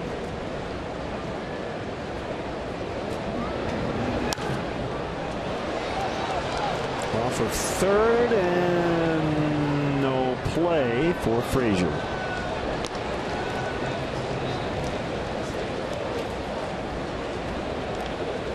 Grimm was up but back down now. Richard taking the at bat, so it looks like he will go back out for the 6th.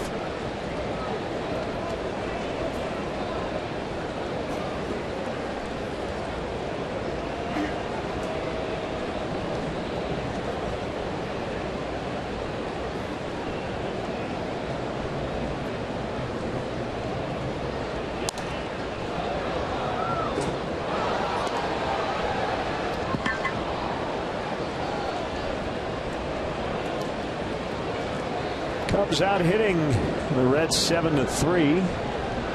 Outscoring them 4-3. Called strike 3.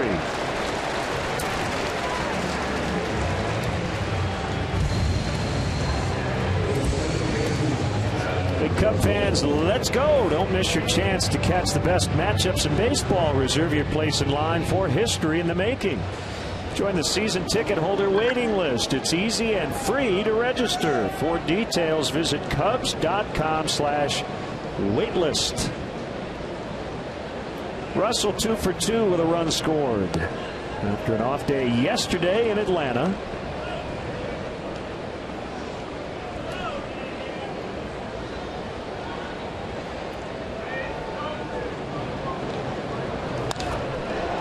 Russell out to deep left. Bird makes the catch. Inning over. Matthews a 1-2-3.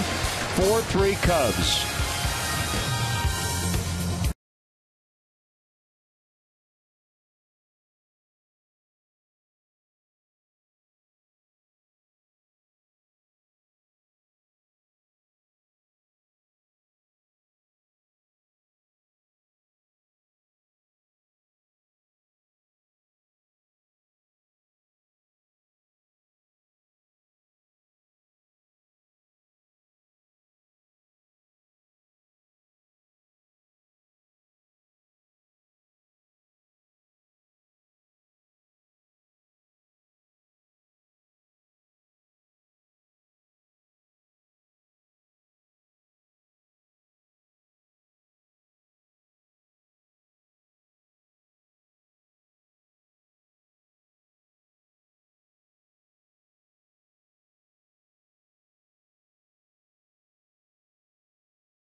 Our AT&T U-verse multi-view. Cubs with 4 runs tonight.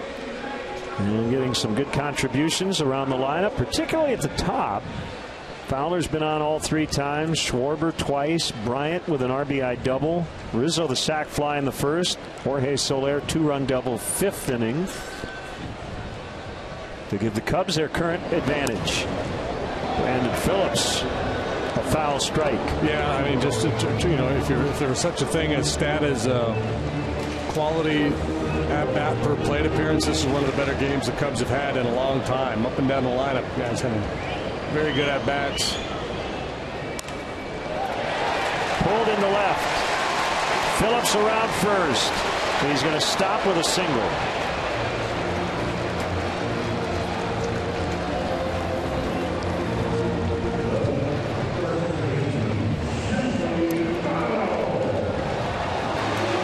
I suspect that'll get Cubs bullpen busy again.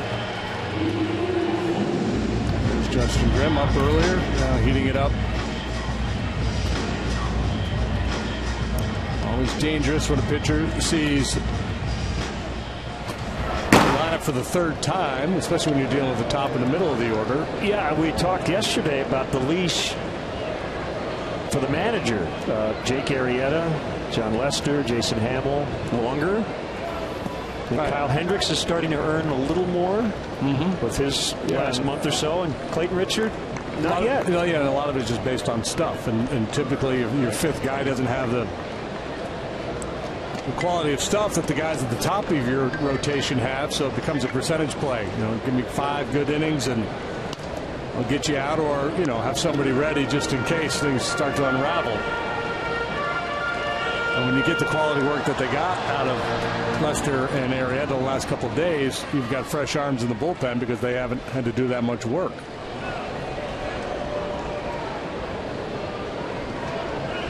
Short lead by Phillips.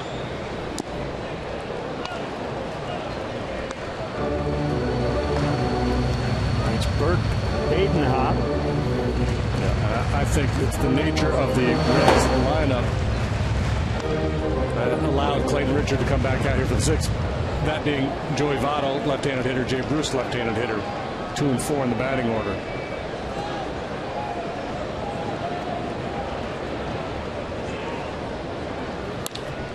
Could be 2. And it is 4, 6-3. That'll keep him in the game a little longer. That's a thing of beauty right there. Maybe not. No. They kept him in that long because it's a 1-run game, and here comes Frazier. And we'll redo the storyline. What a good way to end his outing. Yeah, he can win, he cannot lose. Sharply hit, and that made it easy. A lot of pace on that ground ball, so plenty of time. So Weber, sauces and seasonings called to the pen. Why grill with anything else?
innings called to the pen. Here's right-hander Justin Grimm. He's got Todd Frazier coming up, and he'll carry a 1.17 ERA into this outing. He's on for the 30th time. Only allowed 1 home run in 23 innings of work. High fives all the way around for Clayton Richard.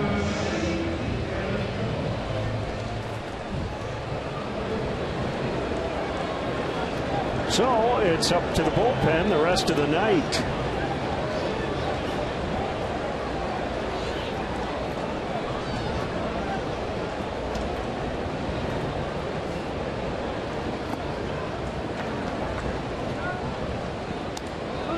Frazier has homered and singled and has had a couple of really good passes at the ball from the lefty Richard. So he was not going to get a third shot.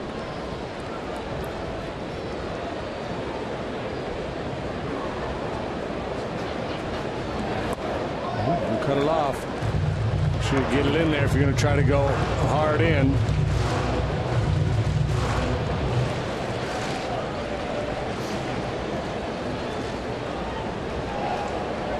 Frazier, the first Reds third baseman with consecutive 25 homer campaigns since Chris Sabo in 1990 and 91.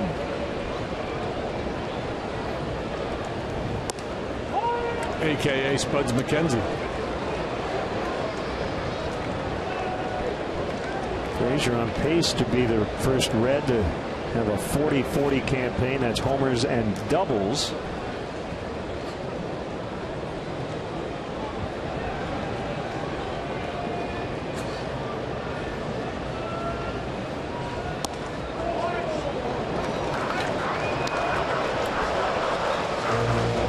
Tricky spot here. Gets to 26 home runs, a 3-1 count in a small ballpark and a 1-run game.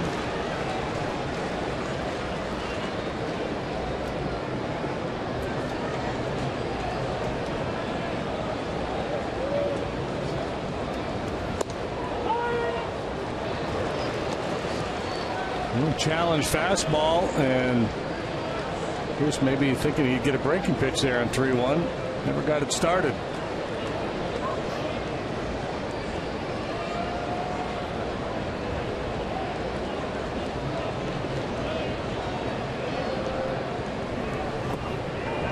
And he walked him.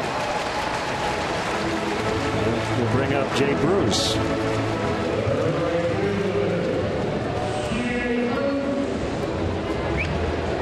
Richard only made 70 pitches, so he was efficient tonight. Gave up 2 home runs, but nobody was on base at that time. Another run scored on a wild pitch.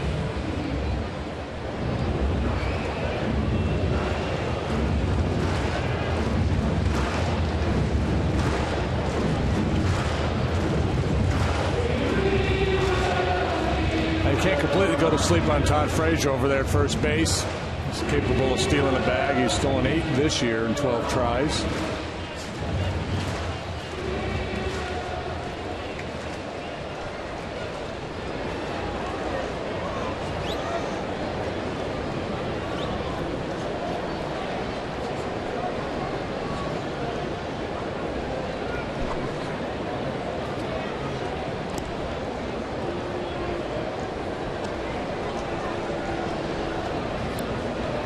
Reds have 86 steals, leading the majors, but what, 45, more than half, belong to Hamilton.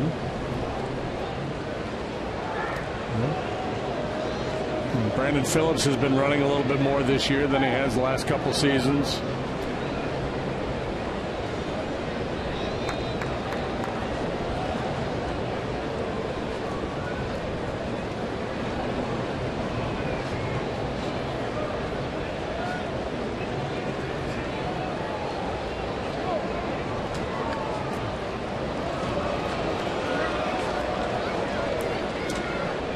Guess who has homered tonight? I know who has homered tonight. Nick Markakis finally hit his first. Braves lead the Dodgers 5-4 in Atlanta in the 6th.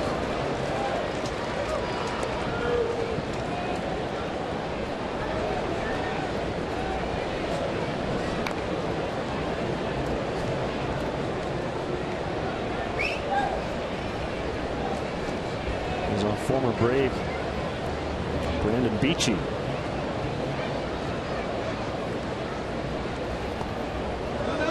A nice play there by Schwarber. Quick feet, sliding into position to knock down that breaking ball. Keep Frazier at first base.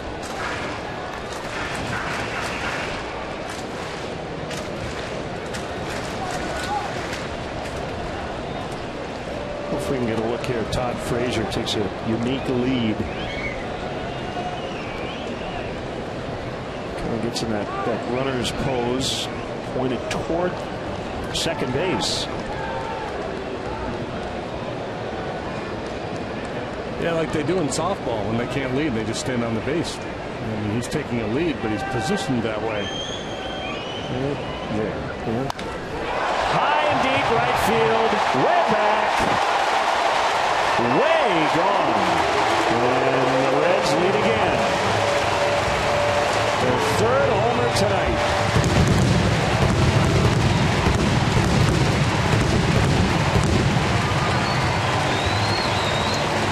Very little doubt about that one off the bat of Jay Bruce.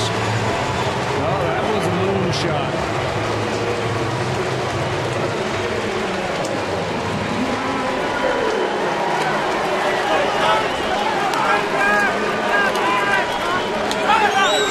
For Bruce. RBIs 47 and 8. He got into a high fastball. Talked earlier about how he's hitting the ball in the air a lot more this year than last, and that's what you want sluggers to do. There's your Ford home run replay.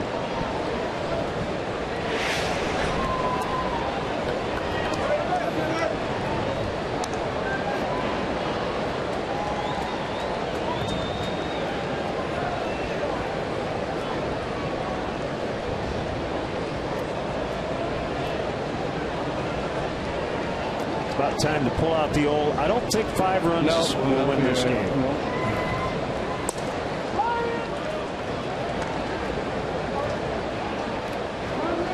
Well, given the Reds bullpen struggles and the at bats the couple hitters are having here tonight, and the way the ball is jumping here tonight, yeah, just don't wait until Chapman time.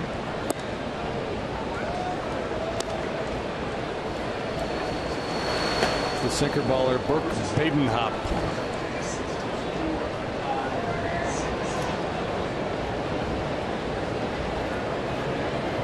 Measured Bruce's home run at 456 feet.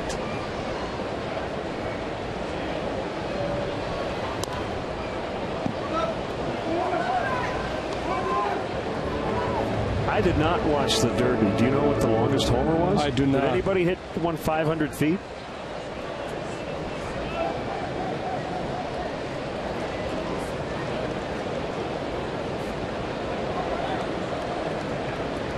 He won it.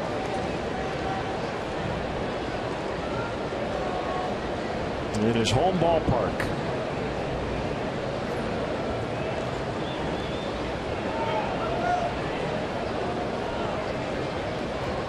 Bird is homered tonight. He also lined out back to the mound.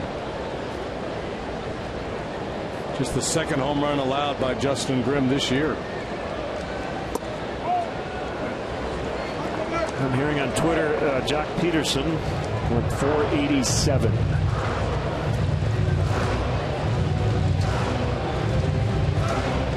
That'll play. He doesn't get cheated. I would say 487 should lead most ballparks and national parks too. Swing and a miss to end the inning, but the Reds regain the lead. And tonight, USAA honors all our service members at home and abroad.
Welcome back, everybody. The Budweiser Bleacher Suite is available to host your next group event with features that include a sports bar atmosphere, TVs, high top tables, and a great view. It's a one-of-a-kind Wrigley Field experience.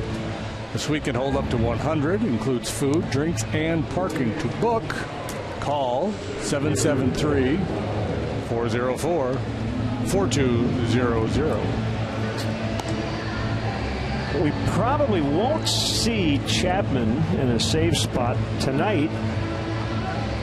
44 pitches over 2 innings yesterday. Jay Bruce just gave the Reds the lead, so it's Badenhop here to start the 7th. Yeah, I don't know who Brian Price will use, or if he'll just play the matchup game if it gets to that.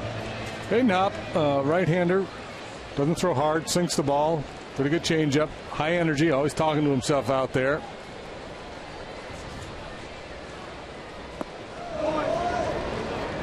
Cubs have done some damage against him this year.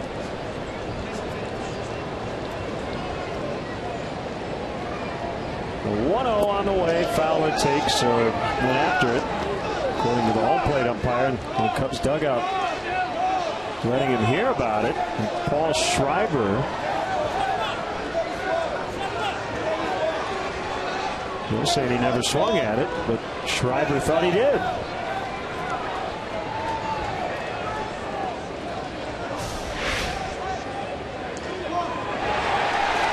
Somebody's gone. No, he didn't swing at that. And somebody got kicked out. Is it Joe?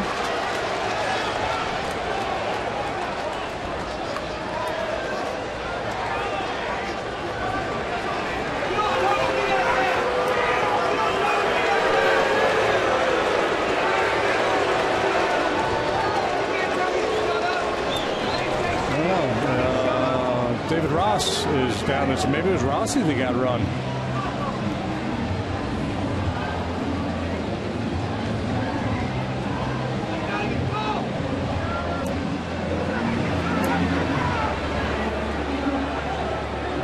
I think you're right. I think Ross kicked out. And Schreiber letting Joe have his say and said, okay, made your point.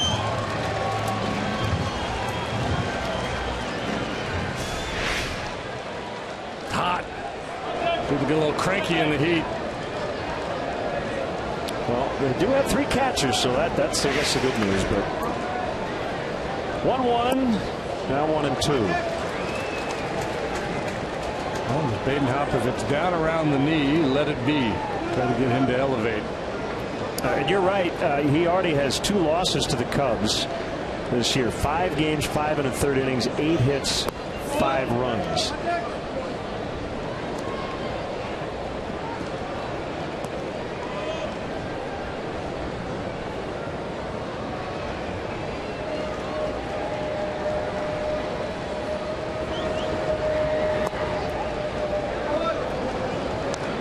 Everything down. So Badenhop hitting his spot so far.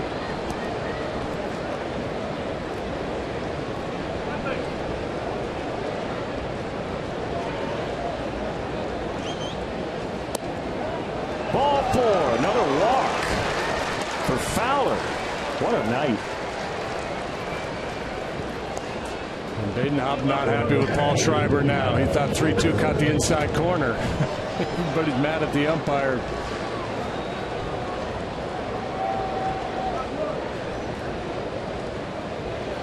So his last 5 games, he's walked 7 times. Well, and I suspect we're going to hear a loud noise here pretty soon.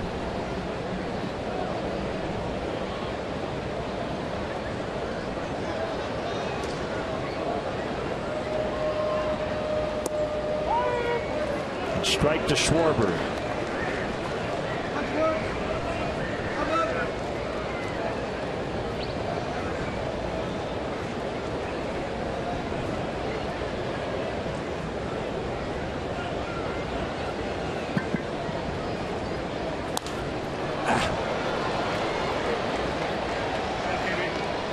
Are you going to moan now when he doesn't hit it? Yes. Every time? Yeah, just expect him to hit it hard every time. 1 out. Here comes Bryant. Schwarber kind of casting his eyes towards Schreiber. He thought the first pitch was inside. Our pitch tracks had it on the corner.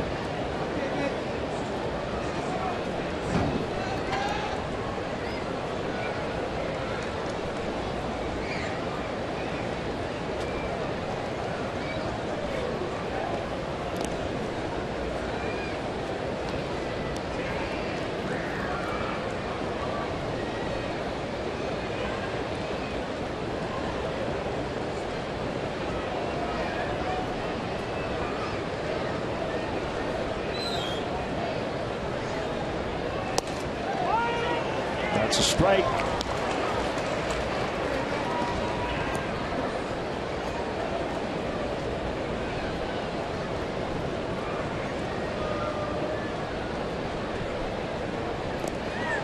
Pirates got swept over the weekend in Milwaukee, but leading at Kansas City 4-1 tonight.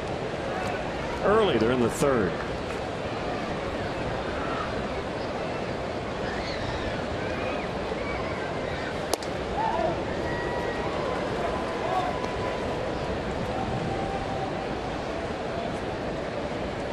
Jordy Mercer's going to miss 6 weeks. What's the plan over there? No surgery. Yeah. He's got a sprain of his left MCL and a lower leg bruise.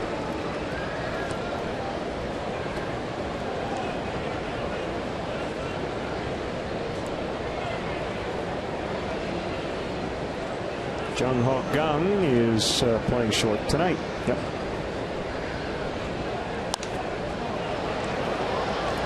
That was a bold offering. And that's right there in the center square. Right in the Paul Lynn, Whoopi Goldberg zone. I don't know how Chris didn't demolish that one. Yeah. The way he's been swinging it tonight.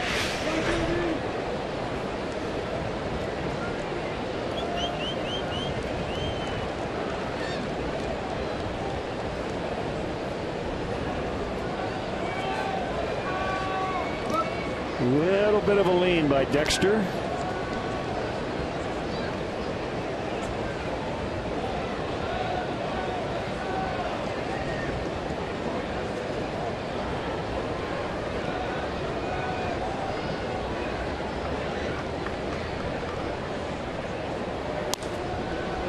Another one out of play, first base side.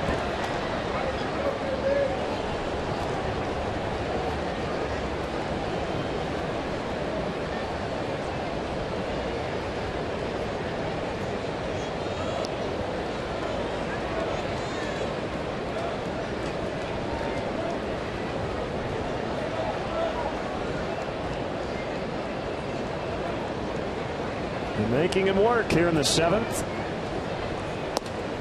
Quick throw to first. Fowler back. Now 3-2. I'm guessing he'll be on the move here.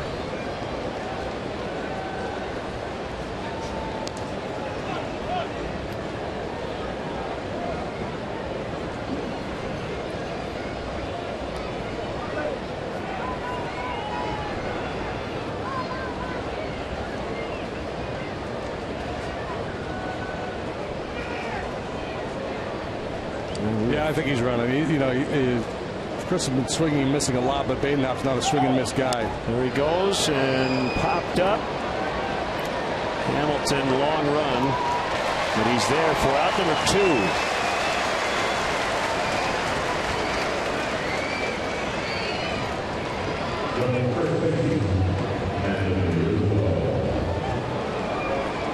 It's an oddly configured Cincinnati Red bullpen right now. Chapman, the closer, is the only lefty they have.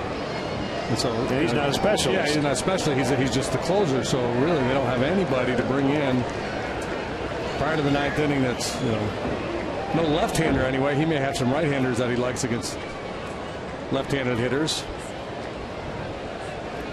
But 7 right-handed relievers and no real lefty, because Chapman is, as we mentioned, the closer.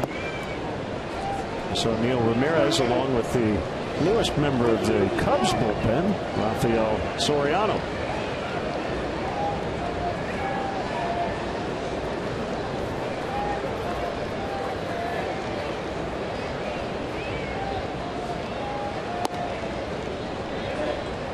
By the way, I learned something new. What's that? As I try to do every day. Whoopi Goldberg got the coveted Paul Lynde spot. Center square, yeah. Really? I didn't know that. I didn't watch the Hollywood Squares after I was about 9.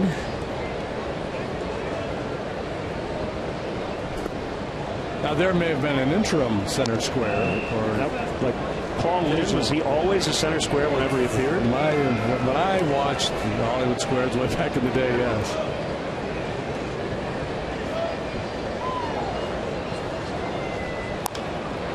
Tap foul. Jim J. Bullock. Did he ever have the ball? I have no idea who that is. Monroe from Monroe, that guy. For comfort. Is he a center square guy? I don't know. Jim was JM, by the way. That's how he spelled it. Yeah. That I knew.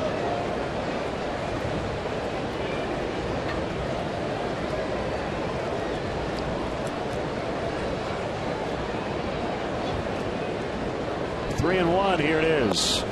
Ball 4. That's 2 walks in the inning. And the tying run now, and good speed at second. Dexter Fowler as Soler comes up. Yeah, it can be frustrating for a hitter like Rizzo, who gets paid to drive in runs, to have to take his walks. But obviously, he's really good at it. Last time up, he struck out with a couple of men in scoring position on a breaking ball out of the strike zone. Rarely does he do that, certainly not more than once in a game.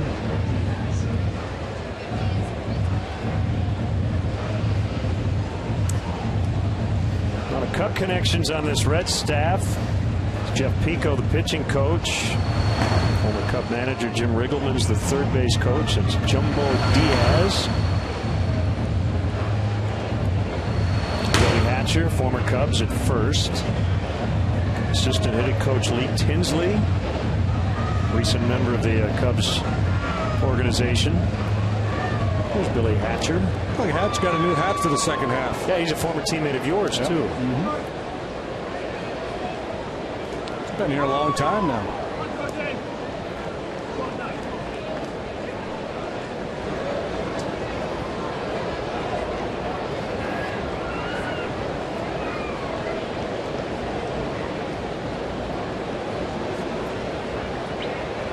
Big 2-out, 2-run double by Soler last time.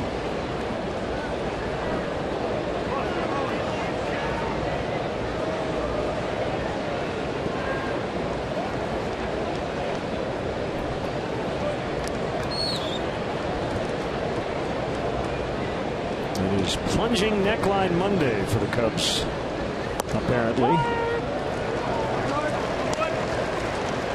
With the no undershirt deal with Jake Arrieta on the mound yesterday, and I guess after they won, some guys continuing that.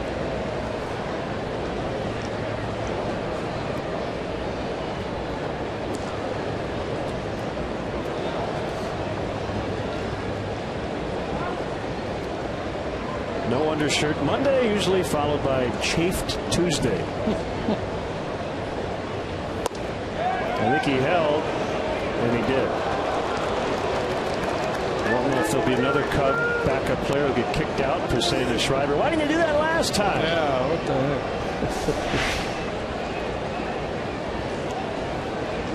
Hayden Hop's not going to throw it by you. Movement, location, change of speeds. It's got to be patient. And a step off.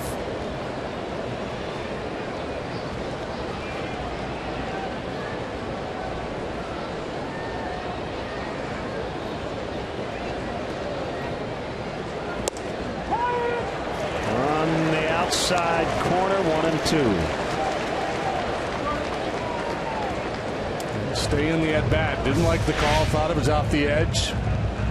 Certainly a borderline pitch.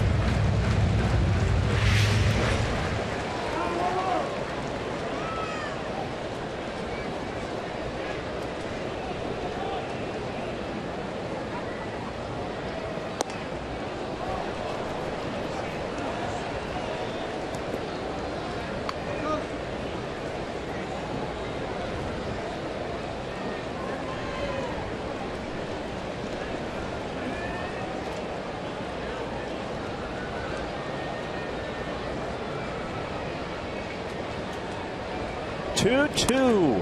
Bounce toward the middle. Phillips with a pick. Oh, my goodness. What a play. And it ends the inning. Knock it off. That's the best defensive play we've seen all year, as Phillips and Suarez pull off some magic. Wow. Like playing the Globetrotters. And look at Suarez doing his piece.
As the adjustment to grab that throw with the bare hand, that's as good as it gets. Yeah, he might not have been anticipating behind the back from Phillips here. But Phillips didn't have many options. Suarez with a very slick play as well. Boy, this is as good as it gets.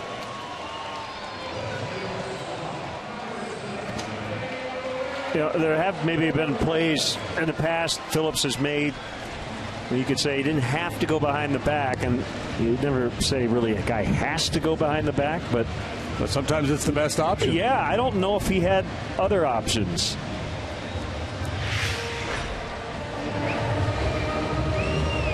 The high five was not that pretty, but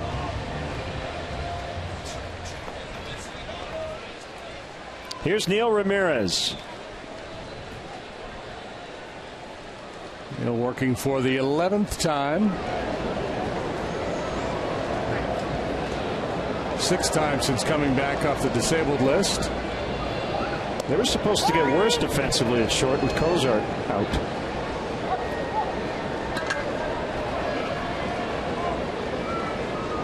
Yeah, this kid, he can play a little bit. He's only 23 years old. Actually just turned 24 2 days ago. But basically 23 plus a year. J.J. Hoover.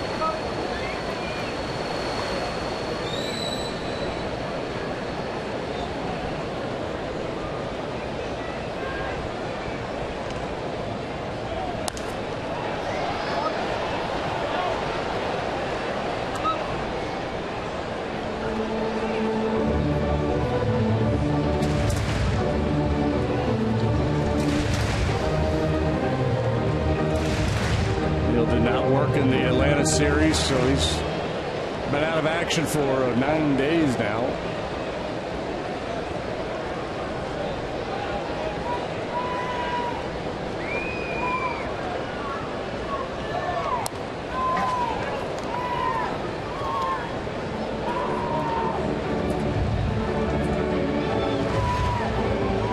The other thing about that play at second, if Suarez doesn't catch the ball, it gets away from him. I think Fowler tries to score, but gets 10 feet away from him, I think he does score the tying run.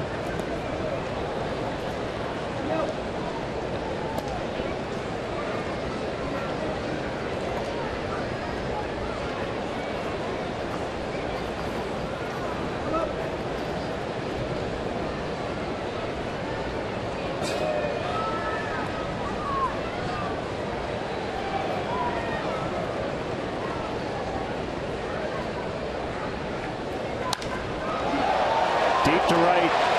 Soler back on the track. Off his glove, then off the wall. I hope he's all right. Fowler's going to retrieve the ball. And Suarez has a standing triple. Well, what a turnaround. A spectacular play by Phillips and Suarez. Towards the Cubs' chance, and now leadoff triple. Soler had more room and time than he realized. Started drifting after this ball. Never did find the wall. A couple more steps and he camps under it comfortably and puts it away. A bit of a misplay there by Soler. 3 bases for Suarez. Infield in for the Cubs.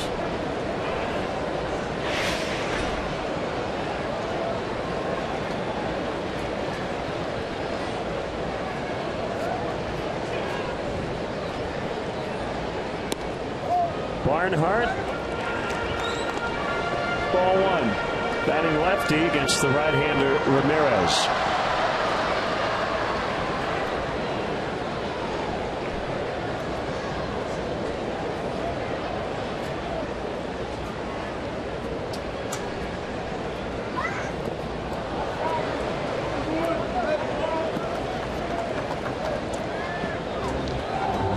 Ramirez, fastball, slider, curveball. Curveball is a swing and miss pitch for him, especially down in the dirt like that. So it's a pitch you got to be willing to call. If you're Kyle Schwarber, you have to be able to block it, of course, with a man on third.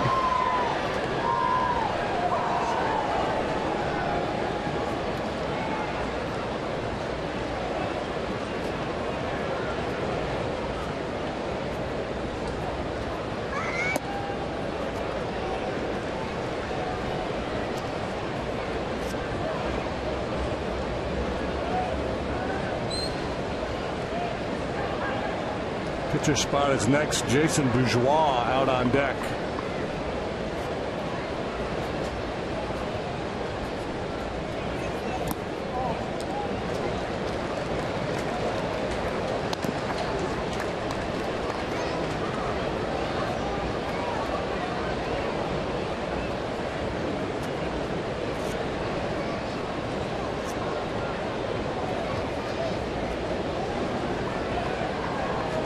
Three and one.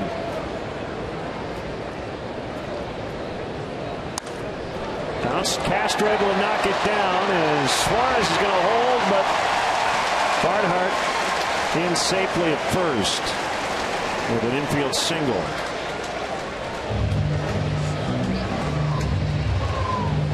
Infield then, just a reaction play there for Starlin. He was able to knock it down, and if he grabbed it initially right off the bat, I think he's got a play on Barnhart. Just couldn't get the handle on it. Right there.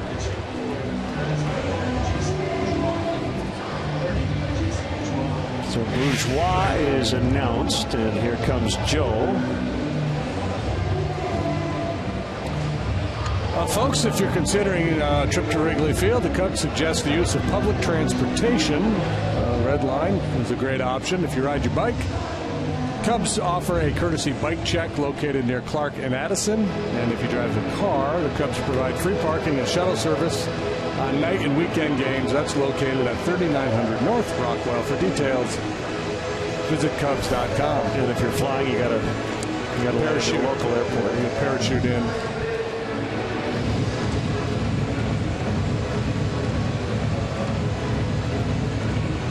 So, strategy session. It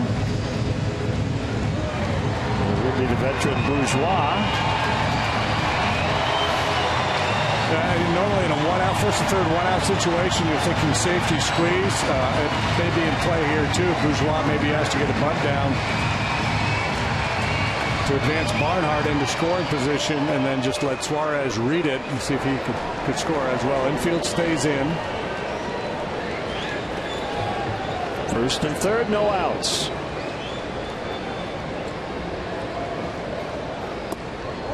So it's charging. He's anticipating a bunt. Bourgeois missed most of the first 3 months of the season with a fractured left scapula suffered in spring training. Made his season debut on June the 28th.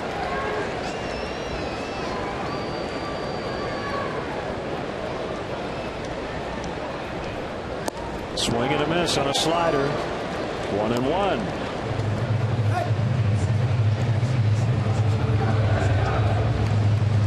Bourgeois from Houston, second round pick of the Rangers in 2000. Debuted with the White Sox in 08. He bounced around a lot. Parts of 8 big league seasons.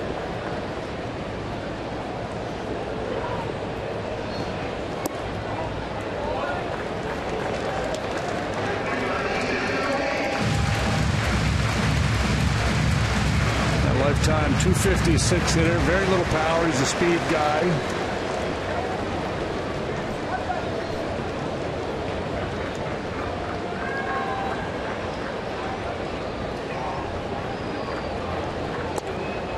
Foul tip 2-2.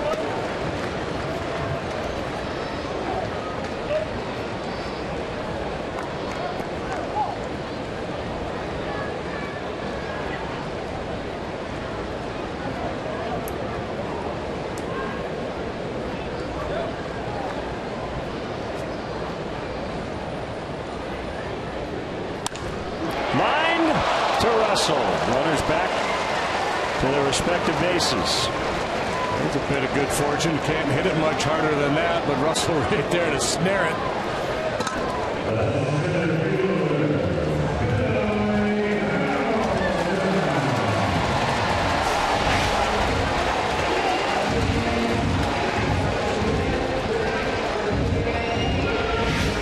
Here comes Joe again.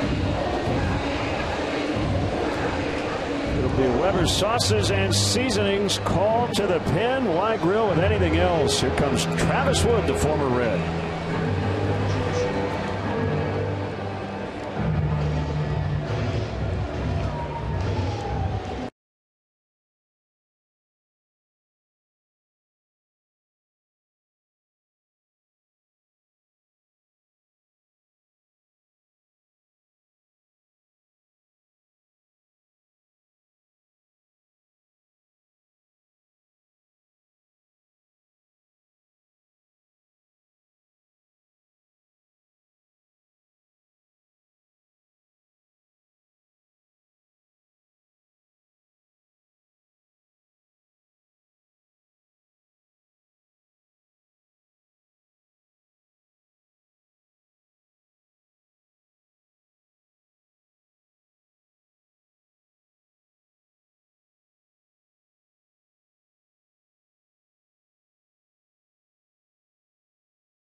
Innings call to the pen. Travis Wood, former starter, now part of the Cubs bullpen. First and third, 1 out. Here in a 1-run ball game. First appearance of the second half for Travis Wood as well. Last pitched against the Cardinals back on July 8th. I'm not so sure the primary motivation for this pitching change wasn't to get Travis Wood on the mound because of his athleticism in a possible bunt situation here with Hamilton up and a man on third base. Hamilton's a switch hitter. He has not been particularly good from either side of the plate.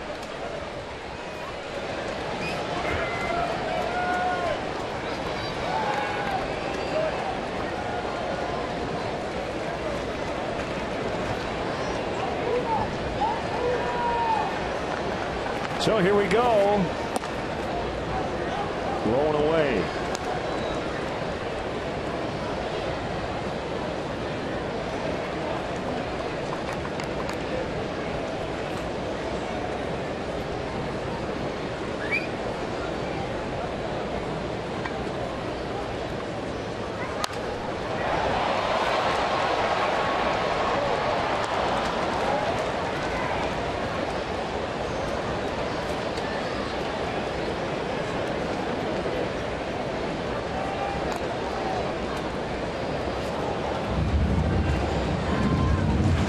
A second rounder, the Reds, 2005, out of Bryant, Arkansas.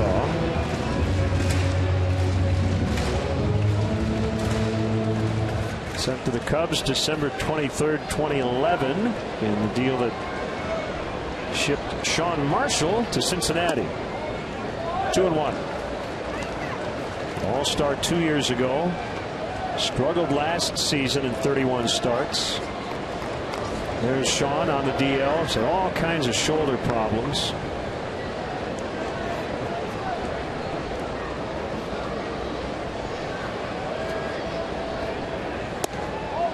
Three and one.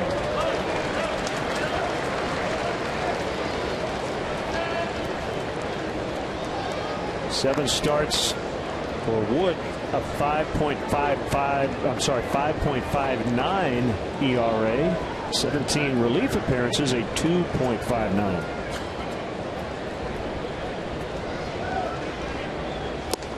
Foul tip. 3-2 on Hamilton. Everything away from Hamilton.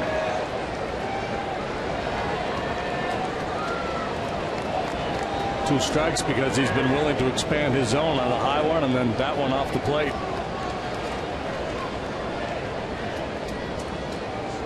Swing and a miss, strike three. It's a bad at bat right there. Good execution by Travis Wood. They obviously had a game plan, and no adjustment made by Hamilton.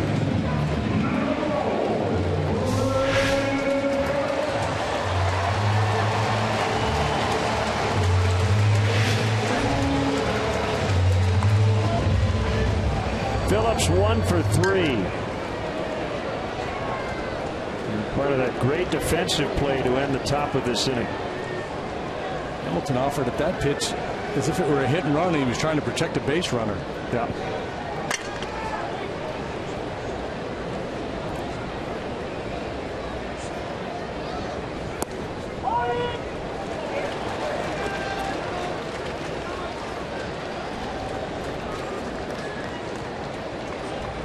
Suarez led off the inning with a triple.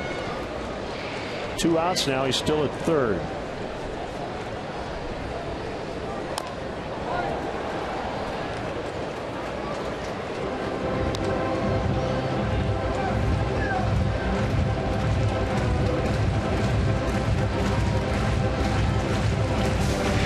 Couldn't come home on the infield hit by Barnhart, and then the rocket to second base before the strikeout of Hamilton. Phillips has seen a lot of Travis Wood over the years.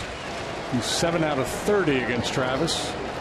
It's a .233 batting average, 1 double, 1 home run.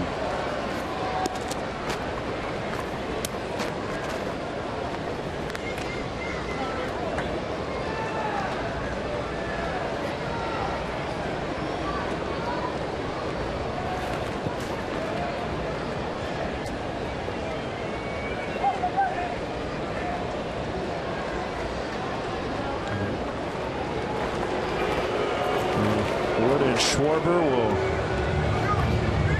figure out what they want to throw here.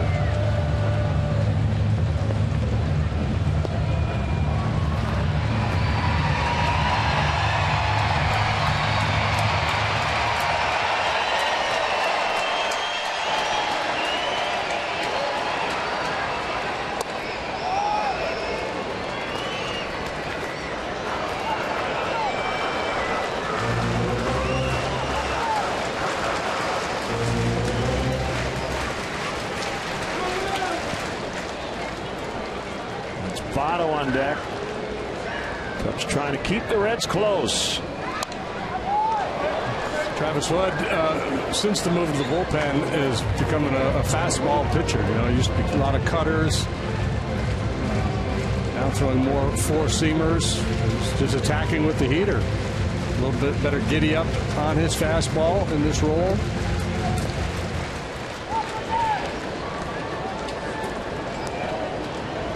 In these 2 games on this trip, Kyle Schwarber now has caught 7 Cubs pitchers, so he's learning the ropes quickly.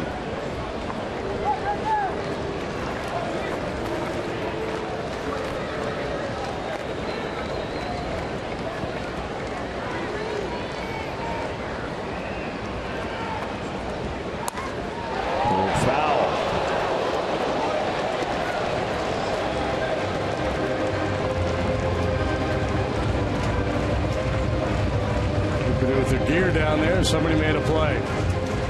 So it's been fastballs in. That time he went with the cutter down and in. Let's see if they feel like they've opened up the outside corner if they try to go away.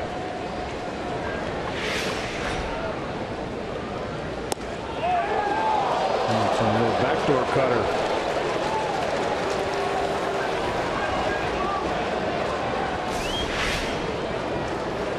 Got to make him aware of both sides of the plate. So it did a lot of good work in. Tried to catch the corner with a backdoor cutter. Didn't quite get it, but a good try.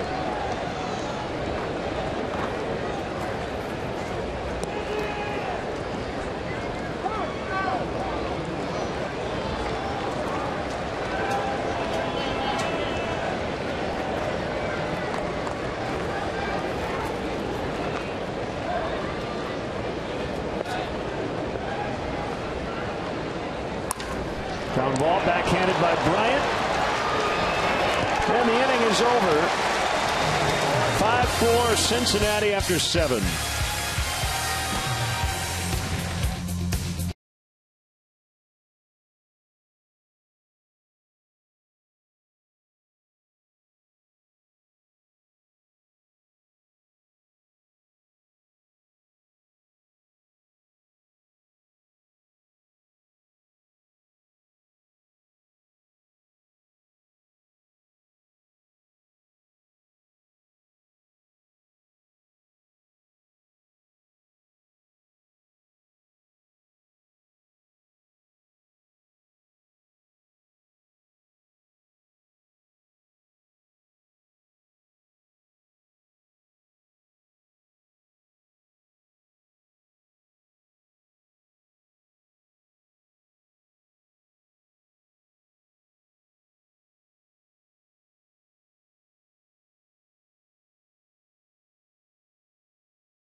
Cincinnati, Cubs and Reds beginning at 6 on CSN Chicago.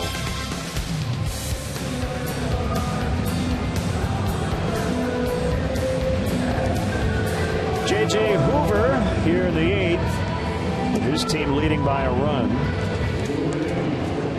Hoover's having a very nice year. Big right-hander has pitched to a 1.34 ERA in his 41 appearances. He's picked up 5 wins along the way.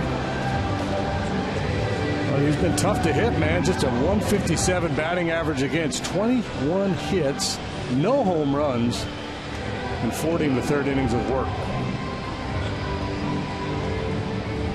Well, we predicted a couple of innings ago that 5 would not be enough. It continues to be enough. Cubs still have 6 outs. Well, back in the 80s, 8 was enough.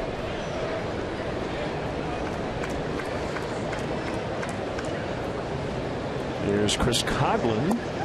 There are those that think Chris Coughlin looks like the kid from that show. Willie Ames. I've heard that.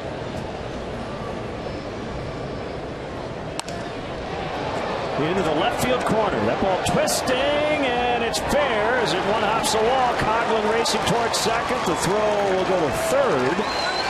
It's a leadoff double. There you go. Tying run in scoring position. Work out of that leadoff triple situation in the last inning without giving up a run. Now a golden opportunity to at least tie the ball game. Coghlan doesn't just hit this ball the other way. He drives it the other way. Almost knocked it out of here.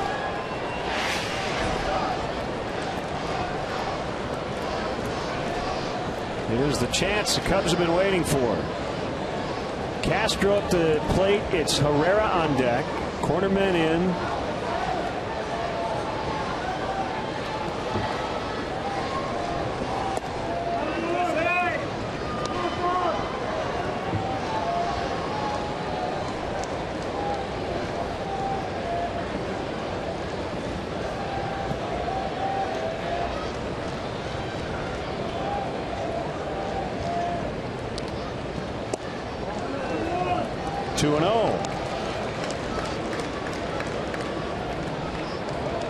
Over 40 innings of work. That's only the 22nd hit Hoover has allowed.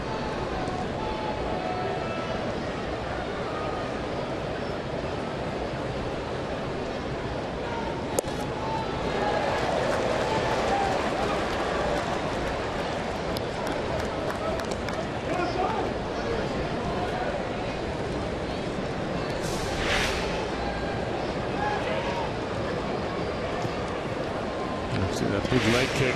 He's just late getting started.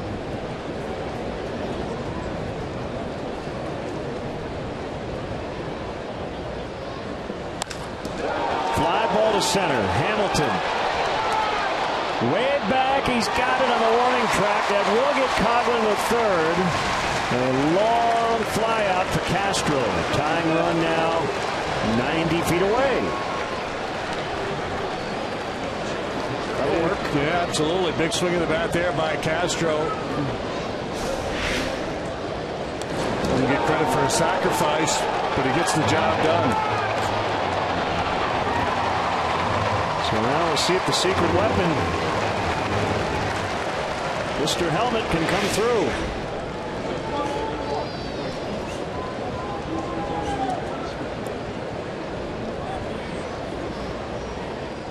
Game-winning 2-run hit yesterday got the start at second.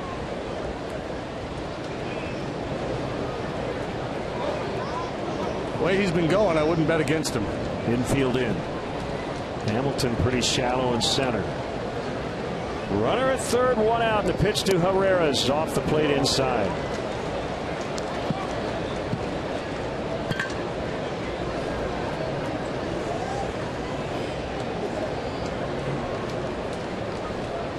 Almost half his season RBI total coming here in the month of July. It's interesting prior to the pitch. Todd Frazier holding Coghlan on a third base like a first baseman does.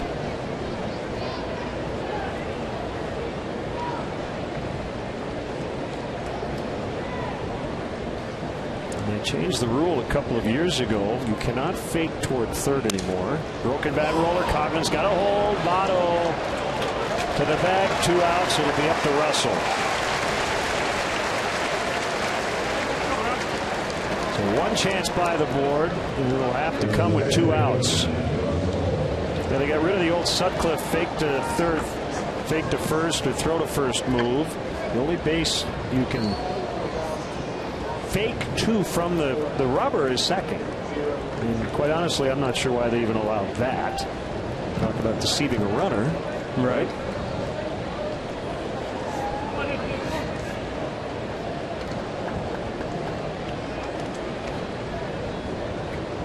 But it is interesting how many throws to first. And you never see it. Just a pick toss to third. And if I'm a righty, I'd like to try it, you know. Yeah, just the risk, the fact that you don't do it very often, all of a sudden you do it and throw it away, it costs you a run. The time to do it is, man out third, nobody out when it's a desperate situation. Yeah. I'm kind of surprised Coughlin wasn't going on contact there with one out. Addison Russell's had a very good night at the plate. 2 singles and a deep drive to left last time he was up there. 2-0. He missed it. 2-1.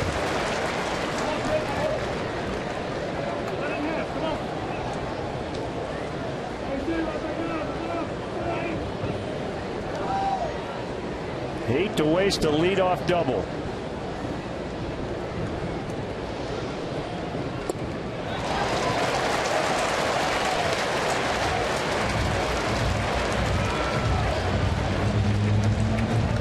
Hoover throws hard, plus I think there's some deception in his delivery. Looks like he's got a pretty short arm, quick stroke delivery.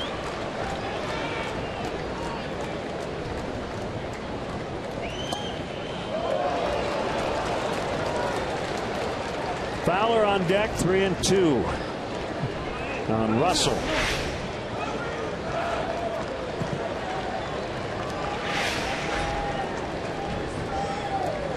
Have a night, Addy. He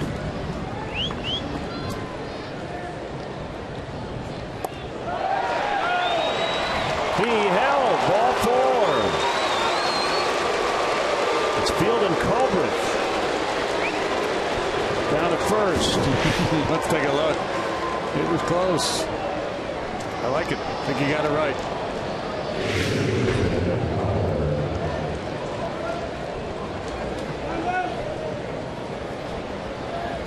First and third. Fowler has singled and scored, walked, singled, thrown out trying to stretch it into a double, walked again. So 4 times up, 4 times on. Helping that on base average. Curveball missing. Ball 1.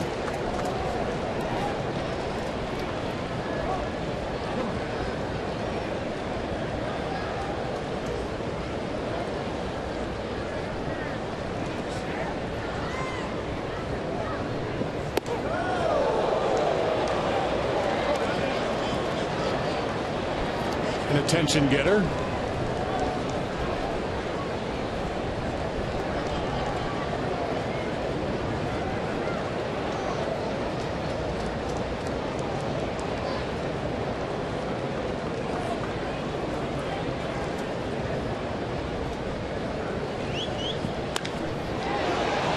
Back liner right to Phillips. Inning over. Great chance. Cubs could not convert. Still 5-4 lead.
Soriano, 35 years old, 6'4", 230 pounds, chatting with 22-year-old Kyle Schwarber.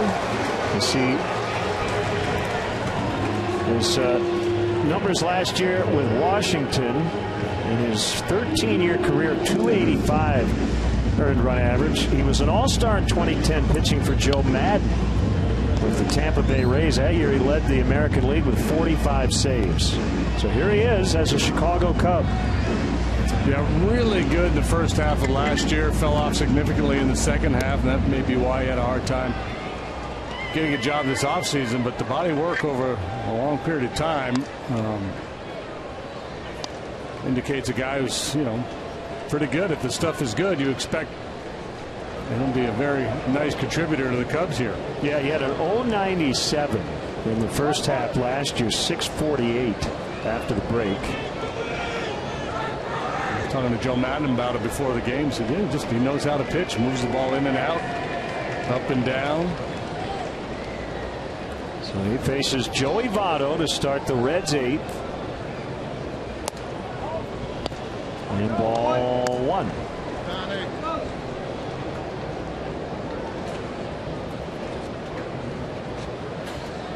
Well, Aroldis Chapman, 44 pitch, 2-inning outing yesterday, and looks like Brian Price is going to use him again tonight. Yeah, I thought when I was looking at their box score during our game yesterday, I thought, well, Chapman won't be available tomorrow night. And lo and behold, there he is. Could be for some other teams. Going, see, you can throw 44 pitches one night and come right back the next. Wait, there's more.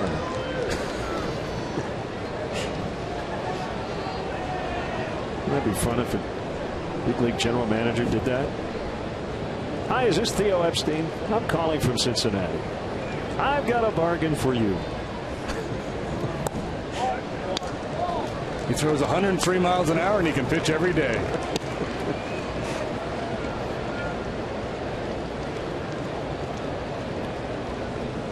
And if you make this trade within the next 10 minutes, I'll throw in a double-A prospect, a bag of balls.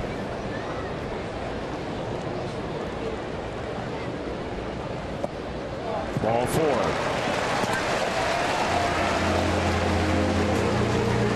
Follow the Cubs all season with MLB.com at bat. At bat is up to the moment, at any moment, with in-game highlights, live look-ins, replay reviews, radio broadcasts, statcasts, and more. Get MLB.com at bat for your smartphone or tablet. Todd Frazier's had an all-star night tonight. A homer, a single, a walk, 2 runs.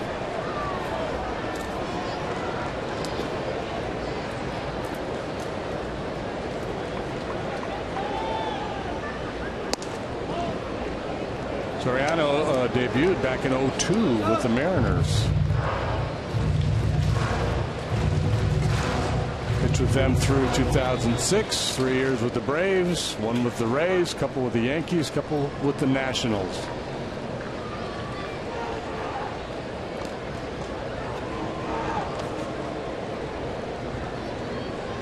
Used to be a mid-90s guy in terms of velocity, now more like 91, 92.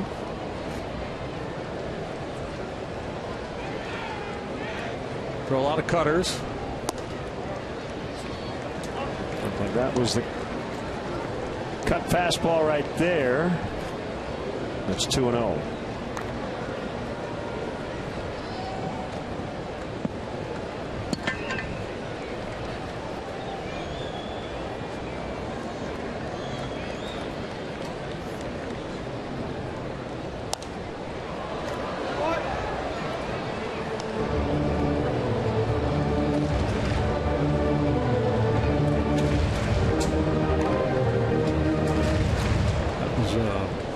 Cement mixer there, a bit of a hanging slider.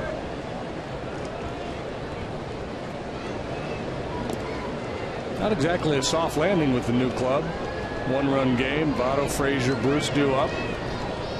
But he's not a kid, obviously. He's got a ton of experience. He's a kid at heart.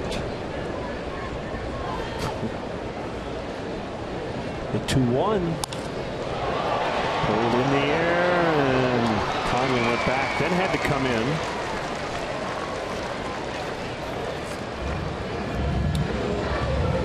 Bring up Bruce. Big 2-run homer in the 6th. And that gave the Reds the lead.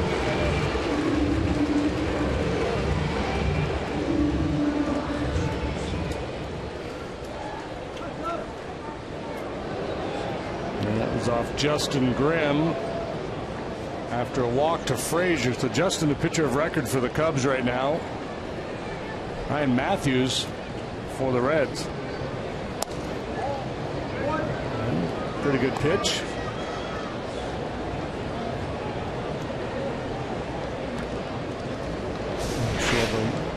Kind of stabbed at this one, and that's where he needs to polish things up. Be a little firmer receiving that ball, give the umpire a better look.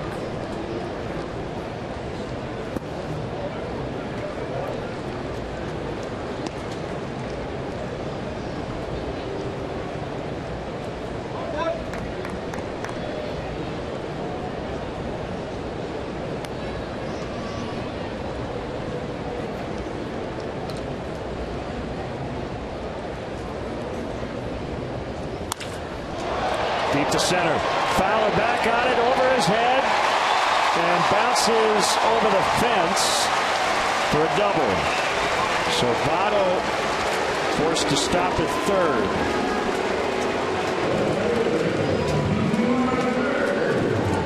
Jay Bruce continues to punish the baseball here in the month of July. Low fastball this time. Lifts that one over the head of Fowler. And hit the towering home run last time to right. Has to settle for 2 bases this time. And force the infield to move in. Things not looking good for the road 9 right now, with Chapman warming up. And the Reds threatening to add on. Ball 1 to Marlon Byrd. He homered in the 4th.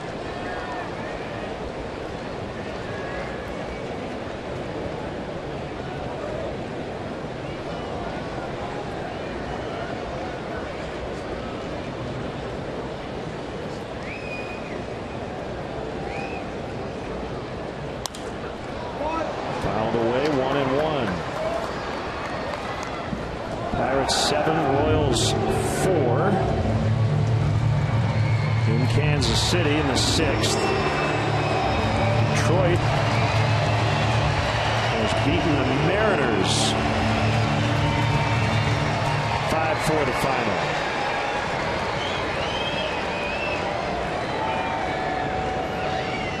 Ian Kinsler with 2 home runs. 1-1 pitch.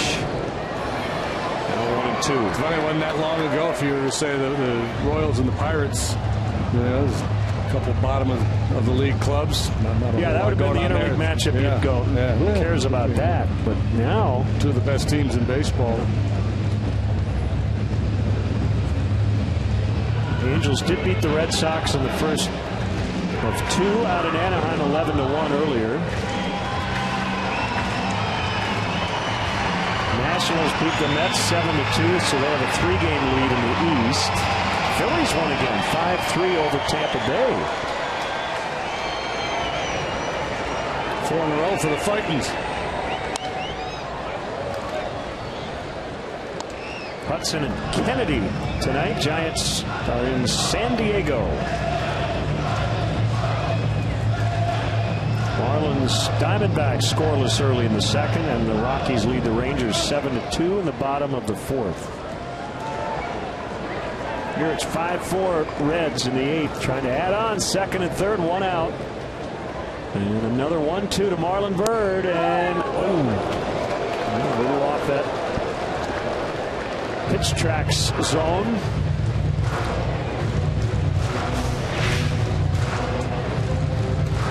Showing pretty good discipline laying off that one. At the end of the day, he's swinging. He hardly ever walks.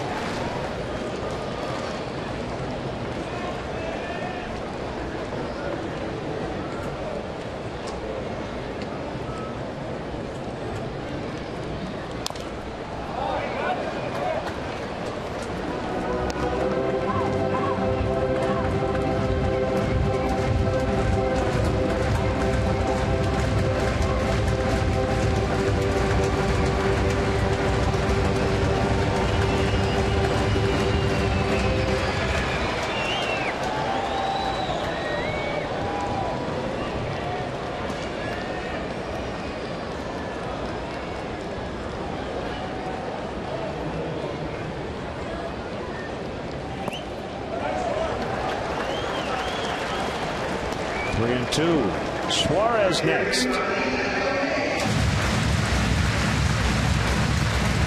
Yeah, I would stay off the plate here. You got a base open. You set up a double play if he does take the walk.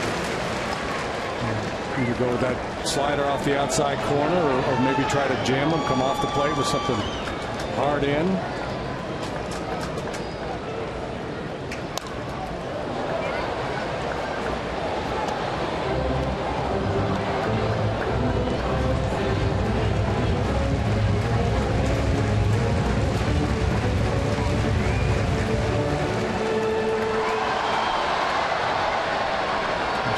Peering into the Cubs dugout, probably getting some suggestions from Chris Mazzio.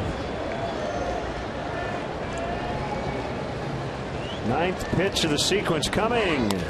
Bounce back to the mound and got Votto caught. And he'll just run him back to the bag. Soriano probably should have just done it himself, but it'll go 1-5 for out number 2.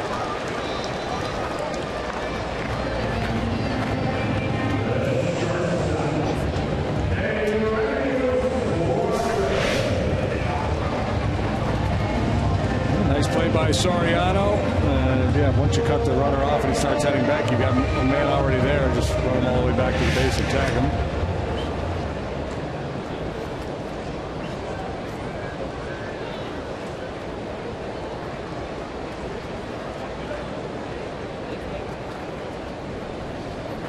So first and third, 2 outs. Everybody back. Rizzo holding on Bird.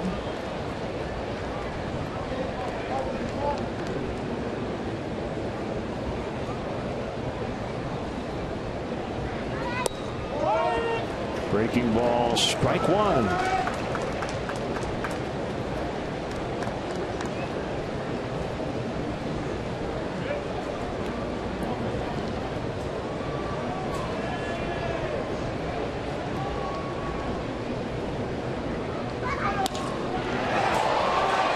Fowler on the move. He will get to the spot, so Soriano does escape with no damage done, and we will go to the ninth, 5-4.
Our Benny's Beverage Depot toast of the game, a play you're going to be seeing a lot here the next few hours and days and weeks. And this ended the Cubs' threat in the 7th. And again, if that ball gets away from Suarez, the runner heading at third, Dexter Fowler, might try to score. What a play. Yeah, wizardry by the middle infielder there for the Reds, and not really surprised to see Phillips pull it off.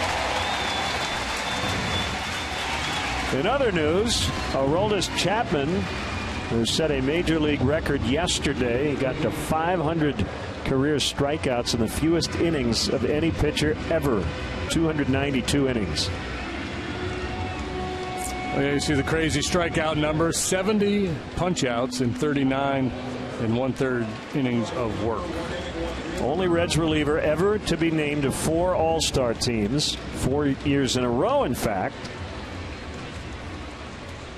Struck out all 3 he faced in the All-Star game. 12 of his 14 pitches reached at least 100 miles an hour.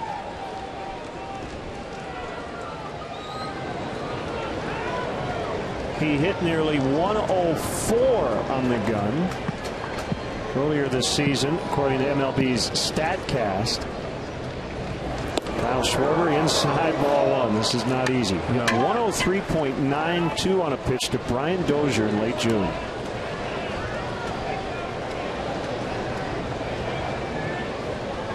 It's not easy listening. 103.92. You would hope after throwing as many pitches as he did yesterday, maybe he wouldn't have his best stuff here tonight, but that doesn't appear to be the case. A lot of family and friends here for Kyle Schwarber. 2-1. It's not fair. You paint on 99.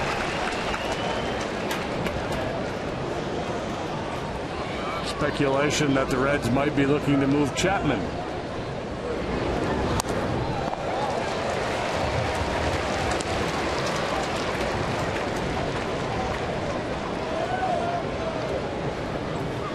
In all likelihood, they'll move Cueto, and there's a real good chance they move Leake. I would be tempted to hang on to Chapman and make him the starter.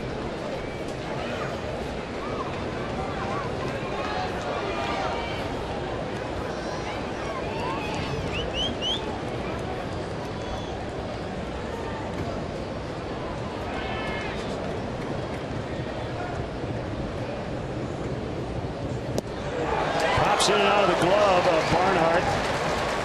And Schwarber out. Well, we'll be at 99 to 101 in this sequence. Cholula hot sauce. It was a hot potato.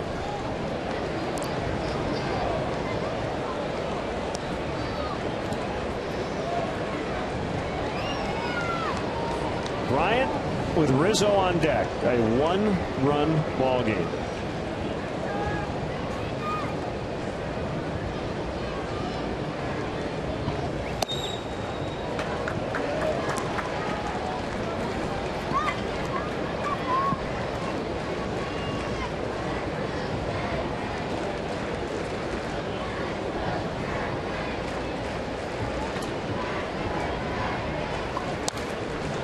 Good swing.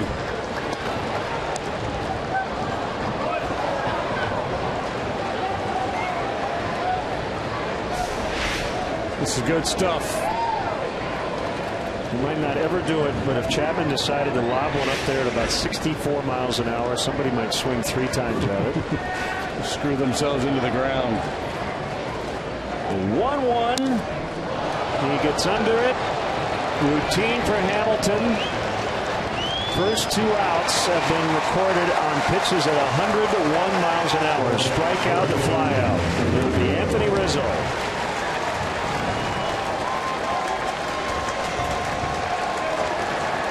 We've talked all year long about Anthony, how good he has been against left-handed pitching. Well, here comes the ultimate challenge.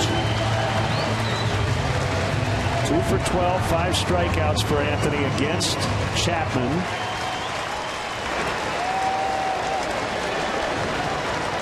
He did double off him back on April 24th. Ball 1.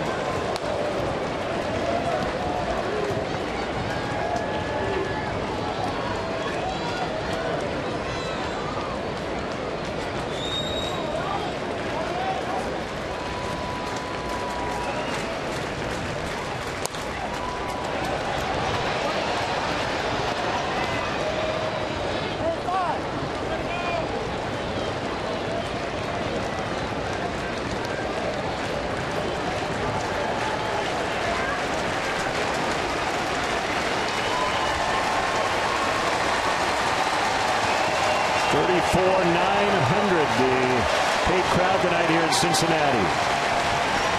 See a lot of Cubs blue and a sea of red. And 3 more games over the next 2 days. Single game tomorrow night and then 2 on Wednesday.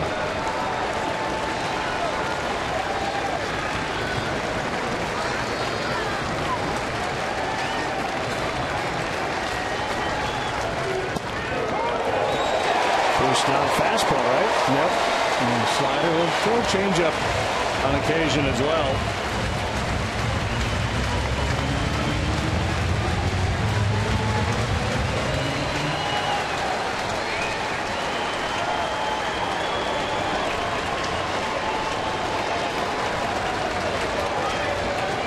One ball and 2 strikes. Here's a pitch. 1-0-2. And off the plate in. And steel your nerves and stand back in there, right? I mean, this is tough stuff. Well, remember was it last year, right? Rizzo and Chapman jawing at each other over near the Reds dugout. 2-2. Swing and a miss to end the game. And another pitch over 100 miles an hour. Aroldis Chapman goes 1-2-3. Jay Bruce with the game-winning 2-run shot. The Reds grab game 1, 5-4. How about that? 5-1's enough. We didn't think it would be. Both teams really with reasons to be upset with themselves. Whoever lost this game, it's the Cubs, obviously. Opportunities late in the ball game for both teams. Neither could cash in, so the Reds could not pad their lead, and the Cubs